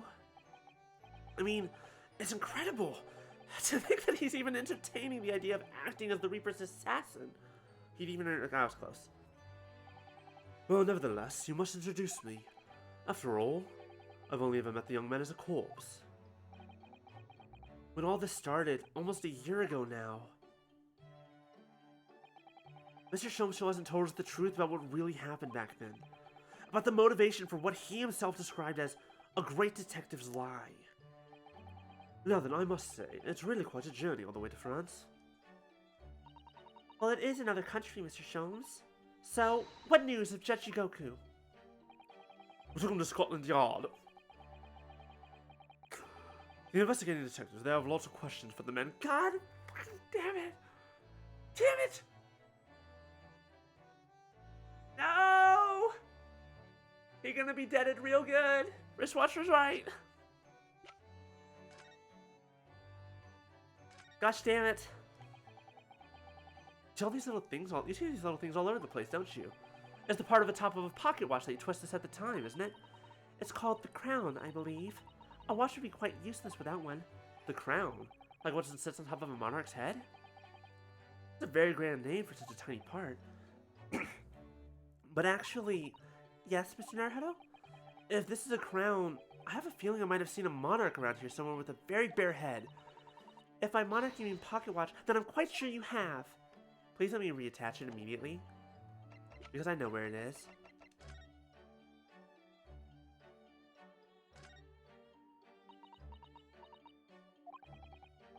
What do you think, Mrs. Sato? I feel sure I know exactly what will fit here. Really? I was just thinking precisely the same thing. We're about to see that the little round component is actually part of Inspector Gregson's broken pocket watch. Really? I was just thinking precisely that too. Ka-ching. That's money, baby. A perfect fit. I knew it! Alright, perhaps you knew it. I'll make a note of this new information at once. This is proof. We have proof of a couple things. 1, Gregson was killed on the SS Grouse. 2, that he was placed in that trunk, and that trunk was probably placed in that trunk anyways to be taken to storage, to the cold storage on that ship. Then that trunk was then taken off the ship, taken to Fresno Street. Trunk was removed, brought back, and Jigoku was like, I'm out. Bye.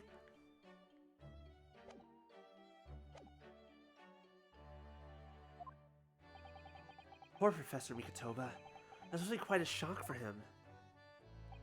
Ah, yes. I picked this up at the telegraph office on my way home. What is it? Surely you haven't forgotten already. I put upon you for the matter only yesterday. You put upon me, Sholmes. I had to fill out your telegram to Japan and foot the bill as well. Oh, you've had a reply already? What was so urgent, though, Mr. Sholmes? Such matters can wait until later. I'm far too hungry for an involved conversation at present. Just let me read it! Nothing else matters, just... Well, that's good news, because supper is ready, everyone. Ah, and what a feast it is! If I were none the wiser, I'd think the trial ought to be won already. Roast beef, kipper stew, steak and kidney pie, Yorkshire pudding. Tomorrow could be a very long day, so eat up. In that case, I think I'll seat myself just here. This place appears to be the only one such with a helping pheasant as well. Oh, sorry, Hurley. Not there. Why ever not? Are we in set places this evening? Yes, and that place is for Susie's daddy. For me? Since you're daddy too, we're not sure about that. We're still kind of on the fence. That's right.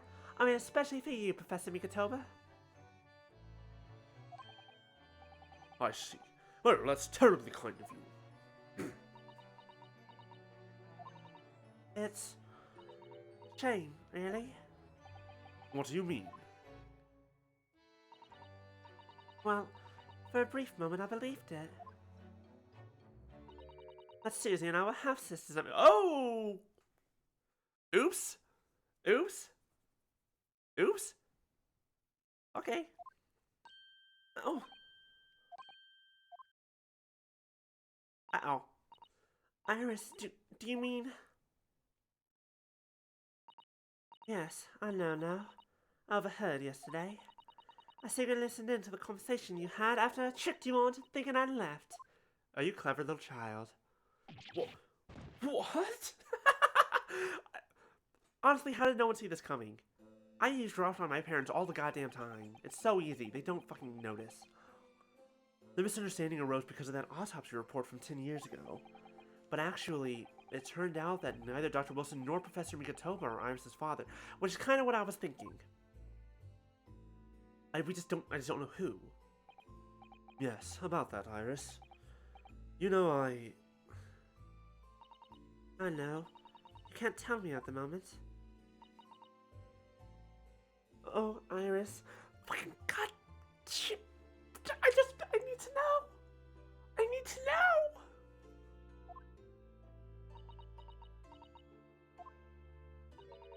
The pheasant is my way of apology. I'm sorry for eavesdropping. What do you mean? The stream died again? What? Hello? Everything says that I'm live.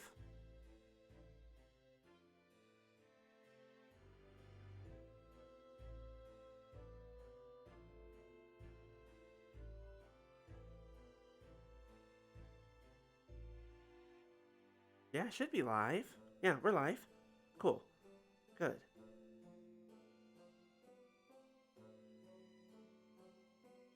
Still going on your end? Okay, good. Good. Alright. Cool. We're still going. Good. Twitch. Please. We got 30 more minutes. Oh, no, that's quite alright. Then why don't I get any apologetic pheasant? So just who was Iris' father? I suppose it's not something we'll be finding out today. Why is the identity of her father such a mystery? Why? So then let us dine, while a largely pheasantless plate is still piping hot. A fine idea, Sholmes. It all looks absolutely delicious. Eat as much as you like. There are always seconds. This could be our last chance to ask questions before tomorrow's trial.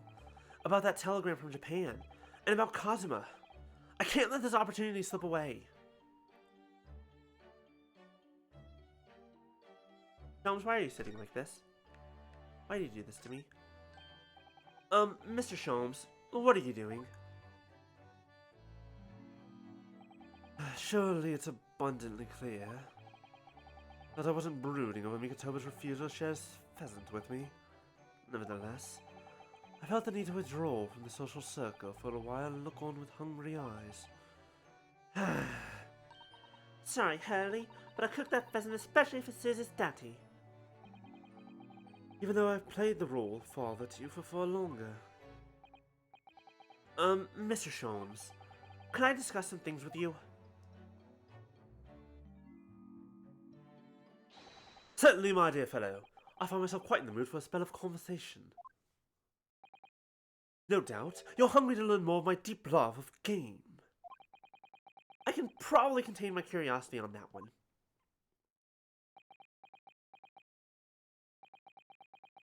Hey, go enjoy D&D. Yeah, hope you have fun, Carson. Thanks for dropping by. Thanks for hanging out. You needn't look at me in that fashion. In what fashion? It seems that before we discuss the pheasant, we have some rather unpheasant matters to discuss. This man! You and your puns. Stop it. Let us converse. So, what was in the telegram you received back from Japan then? Ah, this. I think my lucky stars has arrived in time. Record found as indicated. Duplicate follows. K. Asogi, A. Shin, T. Gregson, J. Wilson. Kazuma Asogi, Asa Shin, Tobias Gregson, John Wilson. Those 4 names! We've come across that exact same list before. They came up in that unforgettable case last spring. Except for Gregson. Oh, wait, no. This one. What appeared to be a simple case of aggravated murder turned out to be masking monumental intrigue. A plot that involved the sale of British government secrets to foreign states. In exposing the means by which those secrets were being leaked, we deciphered a fragment of a message. I forgot about that! That was the final trial of the first game! I forgot that happened! But we didn't find the names out until the case was over, and we never get to the bottom of what they meant. All we knew was that the information had been sent by somebody in the British government to somebody in Japan. So, why are the names coming up again now? Yes, where did the sender of your telegram discover them, Mr. Sholmes? I have here the message I had wired yesterday. Allow me to read it to you. Enter Judge Jigoku's office undetected and investigate telegram records. Judge Jigoku was the one getting international secrets? Oh my god. Okay. Oh, how many conspiracies are there? Is this the 3rd conspiracy now? Or is it the 4th? I've lost track. Expect to find communication from Britain dated 1 year ago. List of full names. Need by tomorrow. Naruhodo. I sent it to a detective I know who specializes in clandestine missions of this nature. Did you use my name for it? You asked Inspector Hosonaga to undertake such an onerous task for you? Why is that the image that you have of him? Couldn't we have used a different image of this poor man?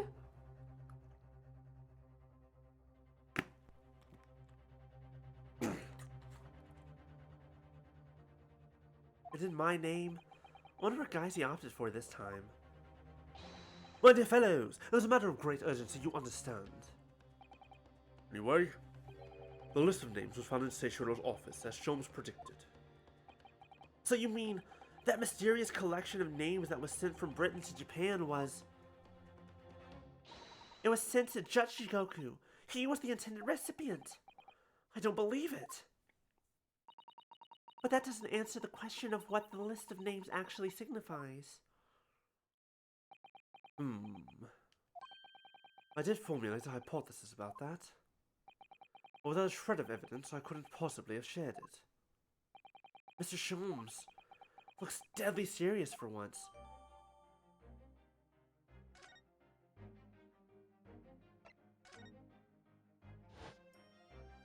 Now what's the deal with this? That tragedy we had to go through on the SS Beria. It was all for nothing! Kazuma wasn't dead at all! We were completely taken in by the lie you told us! Your great detective's lie! I took no pleasure in deceiving you. However, at the time, all that concerned me was preventing the young man's study tour from taking place, whatever the cost. What? I capitalized on the events that transpired to see that he was sent back to Japan. His remains, you mean? Precisely, Mr. Soto. And then, I made sure that somebody else was sent to Britain in his stead. But why? How did you even know about anything? Oh my, you mean... The arrangement between our two countries was already in place. one university student lawyer and one judicial assistant to be accommodated on a study tour. In other words, by arranging for someone else to fill the place originally intended for Mr. Asogi, I would successfully prevent the man from arriving on our shores for several years at least. Oh, wait, do you mean to say that it was all in aid of stopping Kazuma coming to Britain? That's why you... Think back, Mr. Naruhodo. Was there not somebody who quite casually urged you to continue on the voyage to England? The terms of the study tour were negotiated by the Department of Justice in both Great Britain and Japan. In the light of Mr. Asogi's unfortunate death, I'm afraid the study tour can no longer go ahead. The fact that it's just completely re-rendered is really funny to me for whatever reason. My dear fellows, the majority of problems have an extremely simple solution, you know. All you require is one lawyer, and the study tour can continue, surely. But there is no one else with the necessary qualifications, Mr. Sholmes. We know of no other lawyer. The voyage to London still promises a good month of time. Ample opportunity, I would say, to find yourselves another suitable lawyer. You son of a bitch, you planned all of this! Why is this conspiracy number 5 or 4 or whatever? Oh, hold on, let's try to name them out real fast. The conspiracy of Iris's father. The conspiracy of the Reaper of the Bailey. The conspiracy of Judge Shigoku's escape, I guess? I don't know. And now, the conspiracy of keeping Kazuma out of Britain. What the hell? So, you manipulated me? I've often remarked on the extraordinary links to which friendship will drive a man. I was quite sure that you would rise to the challenge for your late friend. I don't believe it. What if it was all contrived? I mean, what happened was treated by the authorities as murder. A woman was mistakenly arrested as the perpetrator. What do you suppose became of her? Naturally, I didn't allow the misapprehension to have any serious repercussions. I subsequently explained everything and assisted the unfortunate soul in finding the foreign refuge she sought. I seem to remember Miss Usato and I had some rather strong words for her. Well, she was certainly not devoid of all guilt. She deserved every word, I'm sure. I wonder if she made it to America then.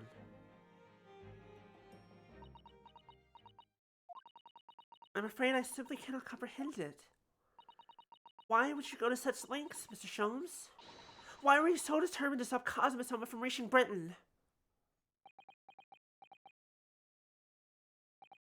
The truth is, 12 months ago, there was already a very tangible omen of the impending tragedy, you see. Oh!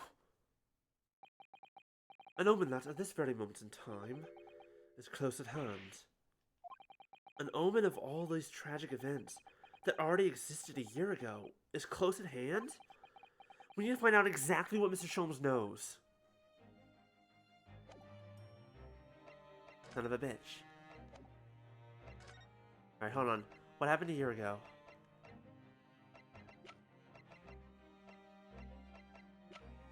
None of this is from a year ago.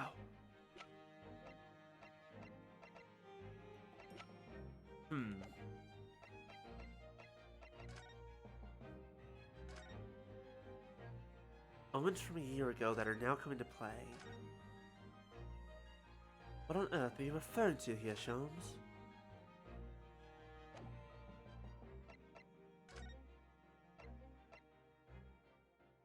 Redhead Art League article, Mr. Vigil, letter of introduction. Special notice, framed paragraph, candelabrum. Policeman figure, the revolver, Gregson's photograph.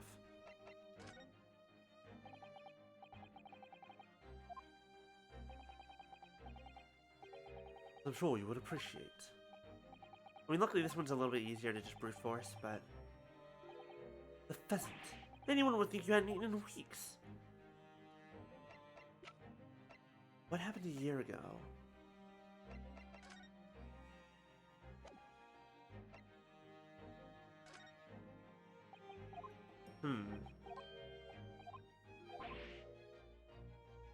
The omen was already there.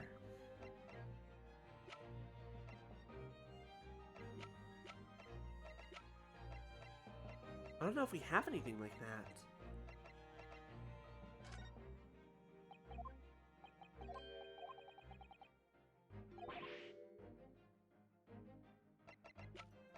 be something in here. Excuse me.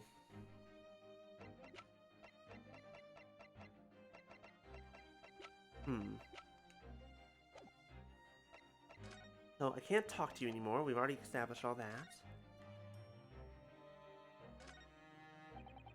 Roast beef, kipper, stew, steak and kidney pie, Yorkshire pudding.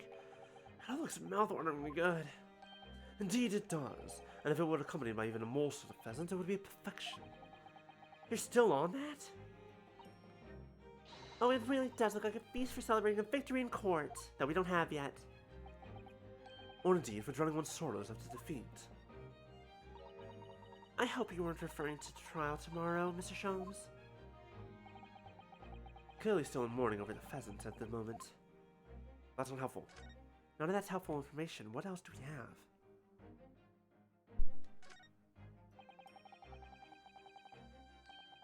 The Great Analytoscope. I don't think it was here when I left for Japan, was it? Oh, was that right? Yes, because it was with the pawnbroker. Ah, of course. Oh, that's given me a wonderful idea. I could pawn everything that's on your desk. The office would be tidy at last. Don't even joke about it, Mr. Sato. You are joking, aren't you?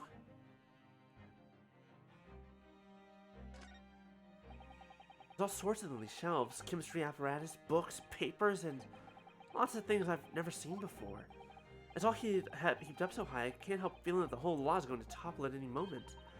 It looks as though it might topple, and yet it doesn't. The epitome of Mr. Sholmes' brilliance. I don't get it. As it happens, I'm quite well practiced when it comes to stacking shelves myself. Just the other day, the shelf in my office finally gave way under the strain, though. It looks as though it might topple, and it does. Yes, the epitome of your disarray. I really don't get it.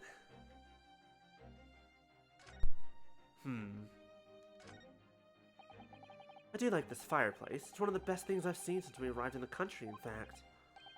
Although, I do yearn for a Japanese kotatsu. Putting your legs under a warm blanket at table is so comforting. One day I'll know. Do be careful, Mr. Naruto. Don't mistakenly put your feet in the fire, will you? You'd suffer terrible burns, you know? I worry sometimes about who Sato-san sees me. That's fair.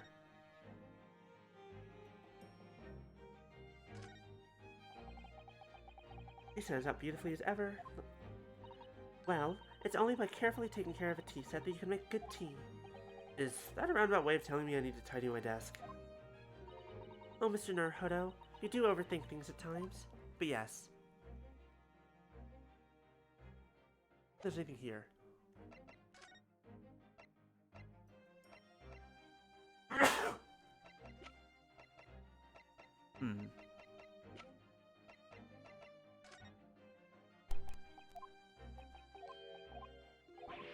Sir, you're not being helpful. I will hand you everything in my pockets until you tell me something interesting.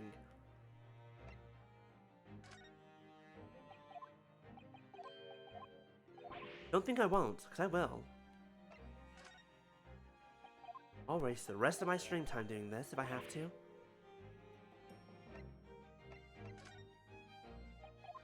Okay, this is now it's getting tedious. My patience is already wearing thin with myself.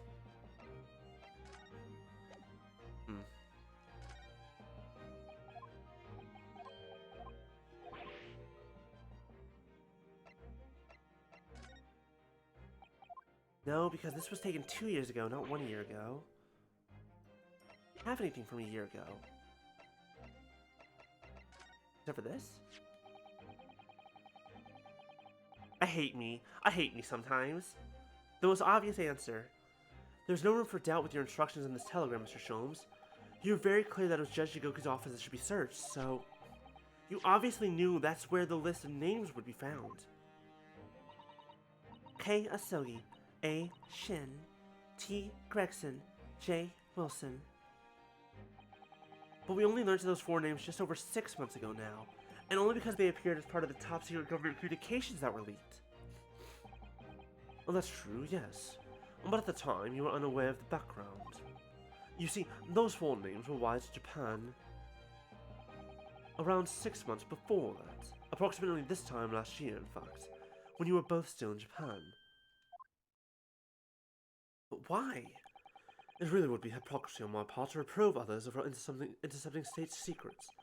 Because, after all, I'm perpetually eavesdropping on communications between the British and Japanese governments. Now we're getting to the heart of the matter. Thank you, sir, for your insanity, I guess. You're perpetually doing what? How? Was that a hit list? I don't think so. Because, like, John Wilson would have been the one who got killed, yeah, but Asa Sheen was the one. I don't know. Never mind the details. But you should know. No secret is safe from Herlock Sholmes when he has designs on knowing it. Oh my, Mr. Sholmes, what a fabulous line! Now, 1 month after the list of warnings was why to the recipient Jigoku in Japan, Dr. John H. Wilson was murdered.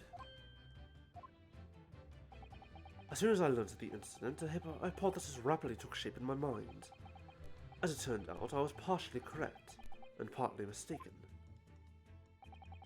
Nevertheless, it was the beginning of all the tragic events that were to follow. Mr. Sholmes, please, tell us all you know. Tell us about these 4 names and the tragedy to which they're all somehow connected.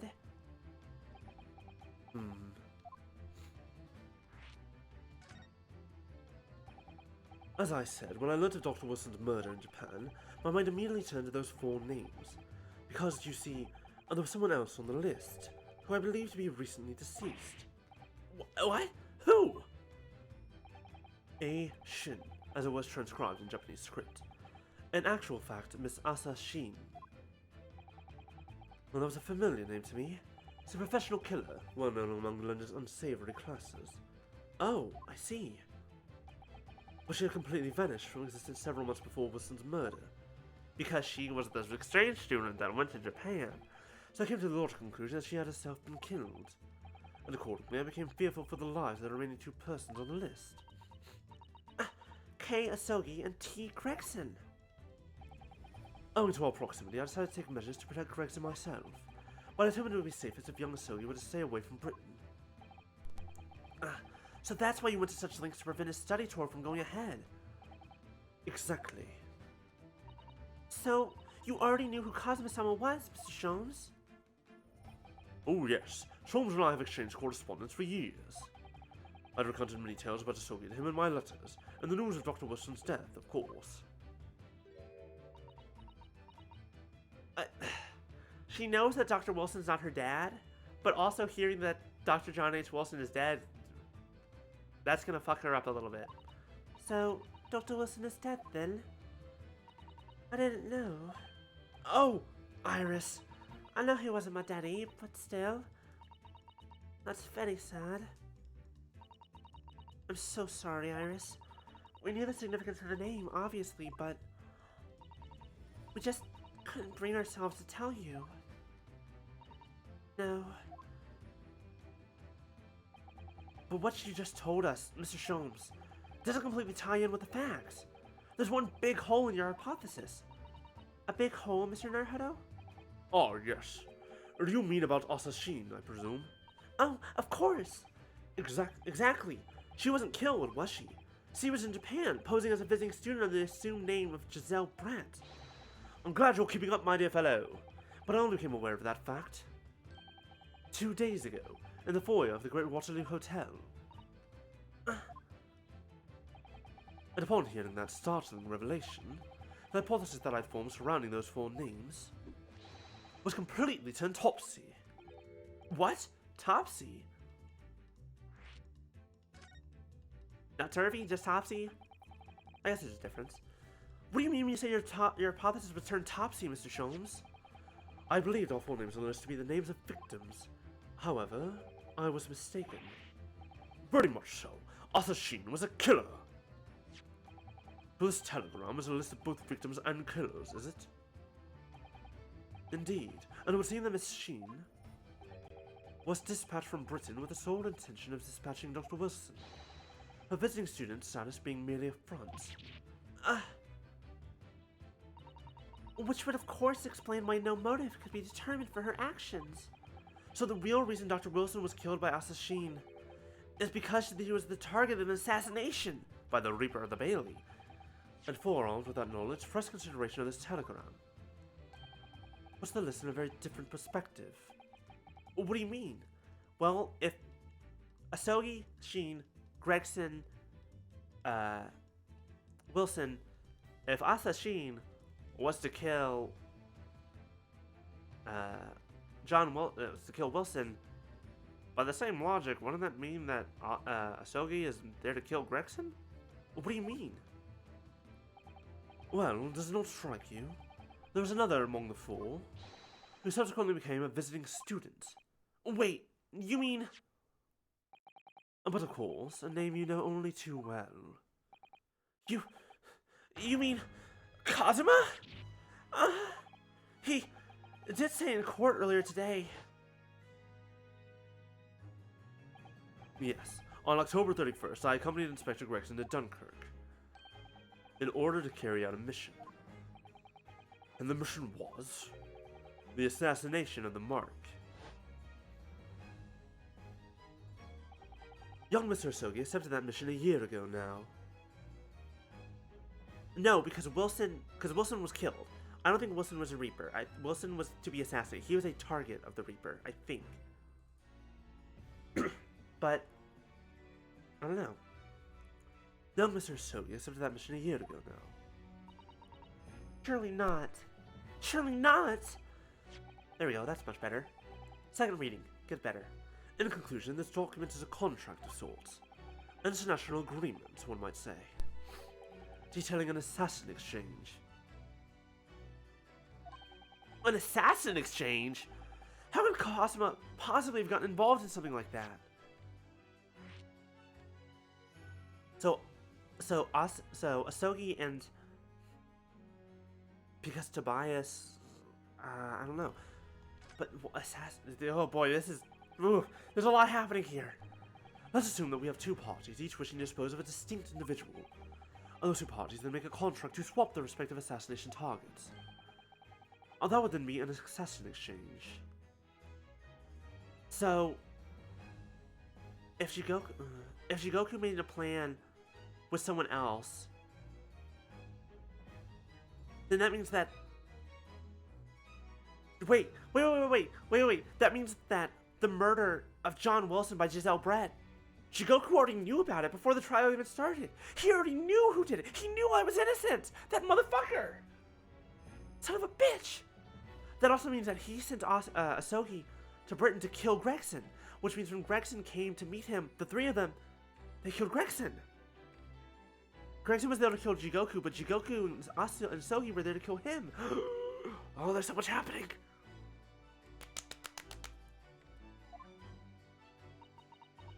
So to begin with, the British assassin dispatches a visiting student in Japan, where she kills her target. And then the Japanese assassin dispatches a visiting student to Britain in order to eliminate his target. It certainly does sound like an exchange. But what on earth is the point? Don't forget, Naruhodo, that the British assassin at least escaped conviction, thanks to diplomatic immunity afforded by consular jurisdiction. Oh, yes! Such jurisdiction would be null and void on the terms of the new treaty between our two countries. So the fact that it was brought into place suggests intervention at the very highest levels. The highest levels? These murders were two sides of the same coin, linked not by a common motive, but by a contractual agreement. As such, they appeared utterly unrelated, yet in truth, the assassins were complicit in one singular devilish scheme. Wait. Does that mean that, did Asogi know? When we had our trial at the very beginning of the first game? Did he know as well? That Giselle Brett was actually Assassin? That disassociation and the safeguarded diplomatic immunity were, I believe, the motivation behind this plot. But wait a minute, Sholmes. If this telegram really is describing the exchange of assassins as you're suggesting, it would mean that the Japanese killer's target was never Seishiro Jigoku at all. It would mean Asogi's target was actually Inspector Gregson. What? Kazuma was here for Gregson? So Goku wasn't actually the mark? Yes, that's exactly what it would mean. To get rid of the Reaper! To end the story of the Reaper of the Bailey once and for all. Lord Strongheart didn't need a Reaper anymore. With the Grand Exhibition and the Symposium, there was no longer required. Though he needed to eliminate people who knew the truth. And so he killed Gregson, who was the Reaper, and he blamed it on Zykes, who everyone assumed was the Reaper. To have a fall guy.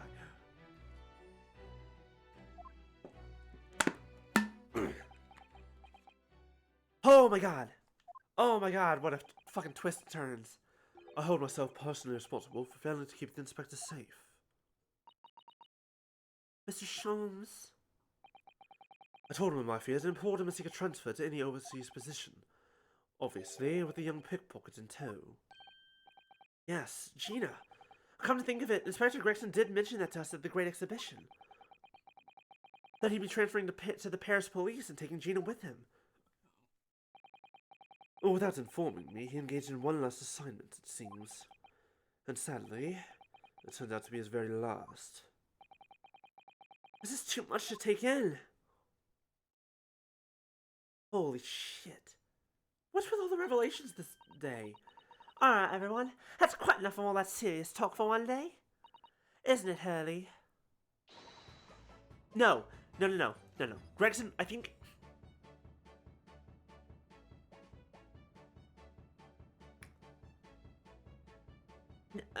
maybe? Either he's being framed or he really was the Reaper, and like I said earlier, he was taken out because Lord Strongheart no longer needs the Reaper, but Gregson still knows the truth. I'm not sure. Isn't it, Hurley? I mean, look at the time. Ah, quite right, Iris. We must conclude our preparations for tomorrow. What preparations? Well, I think I shall make my way back to my hotel room now. This has certainly been a night to remember. It is a little bit sad, though. Hmm? I mean, I like the idea of you being my daddy. Because then Susie would have been my big sister. I'm sorry, Iris. Except you can still be sisters. Just not by blood. Who cares? Who the fuck cares? You're sisters now. I decree it. Game over. I know, Iris. I was thinking quite the same thing. Were you? But if somebody like me would be worthy, I would be delighted to become your sister. What? Really? Oh yes, without question. So, you'll teach me all the ways you know to throw Runa to the floor? Uh-oh. Can you test that on Sholmes? Sholmes, where'd you go? Why are you running? Ow. Yes, of course. It would be my pleasure. You didn't have to agree quite so readily. Oh, but wait a minute. If Susie's going to be my big sister, you can be my big brother. You can be my big brother if you want, Reno. Huh? I mean, yes, of course. If you'll have me, I'll gladly be your brother. Well done, Iris. We must all be mindful of feelings. I've raised you so well. Because being sensitive is your strong suit, naturally. He did raise her. He's basically her dad. Right, I'm gonna work extra hard for tomorrow now, because it's for my big brother and sister. Oh. What is all this talk about preparing for tomorrow? Preparing what? He'll just have to wait and see. He'll just have to wait and see. Oh. Good luck in court tomorrow. I'm expecting a sterling performance. I'll do my very best, of course. By the way, Jigoku's definitely dead, right? Like, we're all fairly certain that he's fucking dead. So the overnight break in the trials proceedings became a crucial turning point, exposing new truths while posing new conundrums. That list of 4 names on the telegram in Judge Jigoku's office, and the extraordinary assassination plot in which my best friend had somehow become involved. I felt as though I had been plunged into an even greater darkness all of a sudden. But at the same time, I felt sure I would see the light again soon.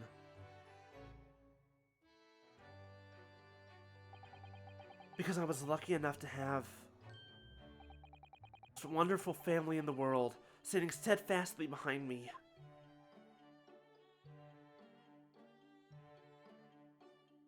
No, it's so sweet.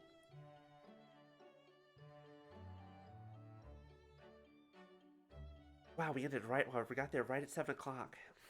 That being said, Caden, as Caden mentioned, I don't think Caden normally streams here soon, so we're gonna keep going for a few minutes until I get confirmation one way or another. But I'm wondering how long this will take. But if Caden's going to stream, I wish you raid.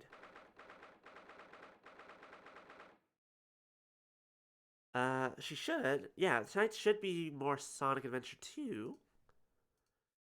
But until I know one way or another, where's it gonna keep going? November 4th, 9:30 a.m. The Old Bailey Courtroom.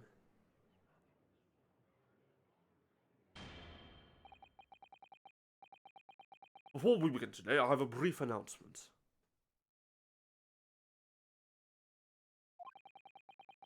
As with the closed trial 10 years ago, some astonishing facts have come to light in these proceedings. The revelation that the well-known Reaper is actually an organization illegally executing its own brand of justice, and the discovery that a respected yard inspector was at its heart until he himself perished in an assassination plot. Well, I say to all members of the judiciary here present on this occasion, that we will stop at nothing to uncover the whole truth behind this disturbing findings. Yeah, stop at nothing. Yeah, I totally believe you, Mr. Reaper.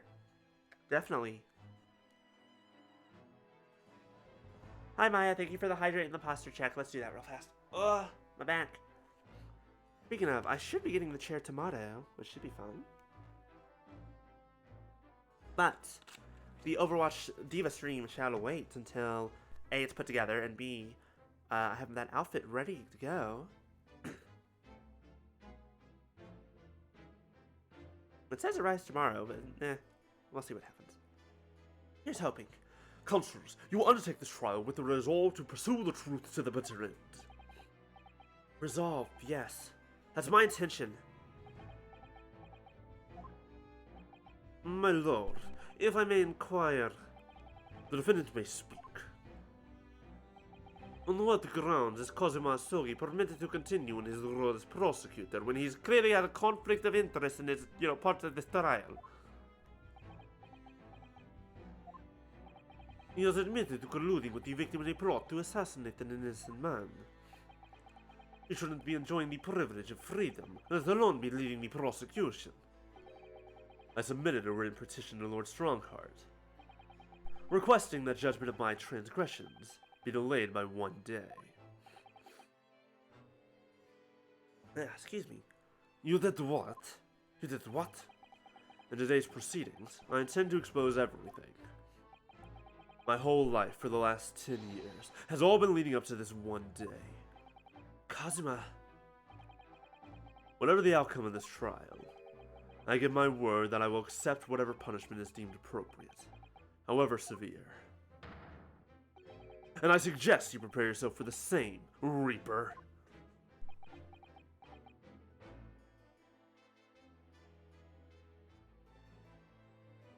Nope. Here we go. This is good timing. Alright, Caden is on. Yep. She is on the starting soon screen. So we're going to go ahead and get the raid ready. We're going to pause it here. Thank you all so much for joining me today, for all the insane twists and turns that have happening. Fucking losing my mind today. We might actually be able to finish this next week. I'm not entirely sure. We'll see what happens. But, boy, was it a wild fucking ride.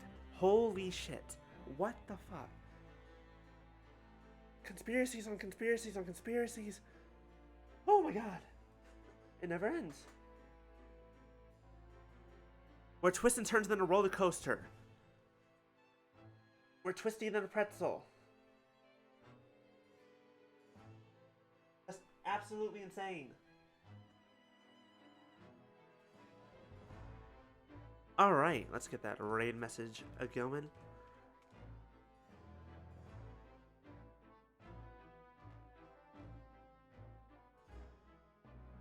But yeah, thank you all, everyone, for coming by and hanging out and having fun.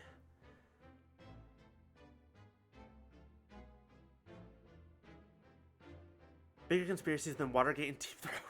Yeah, no, that's definitely accurate. Oh god. Okay. I think I've more or less kind of figured out a lot of things in regards to like what Shigoku was doing and all this other stuff. What it was a lot. Yeah, and you missed the first half quiz. And you missed the first half. So much happened in the first half too. Oh my god. Absolutely insane. Oh, I'll be honest, I love seeing all the mecha hearts in the chat. That's so nice. It feels good. Thank you all for joining me. Oh, yes, Saturday should be Ghost of Tsushima and Genshin Impact. Next week, we'll hopefully finish up Greatest Attorney. I don't necessarily know what I'm doing on Tuesday yet. Probably art, because I'll probably have things I need to do. Because, dear Lord, do I have 1,000 projects that I have tasked myself with.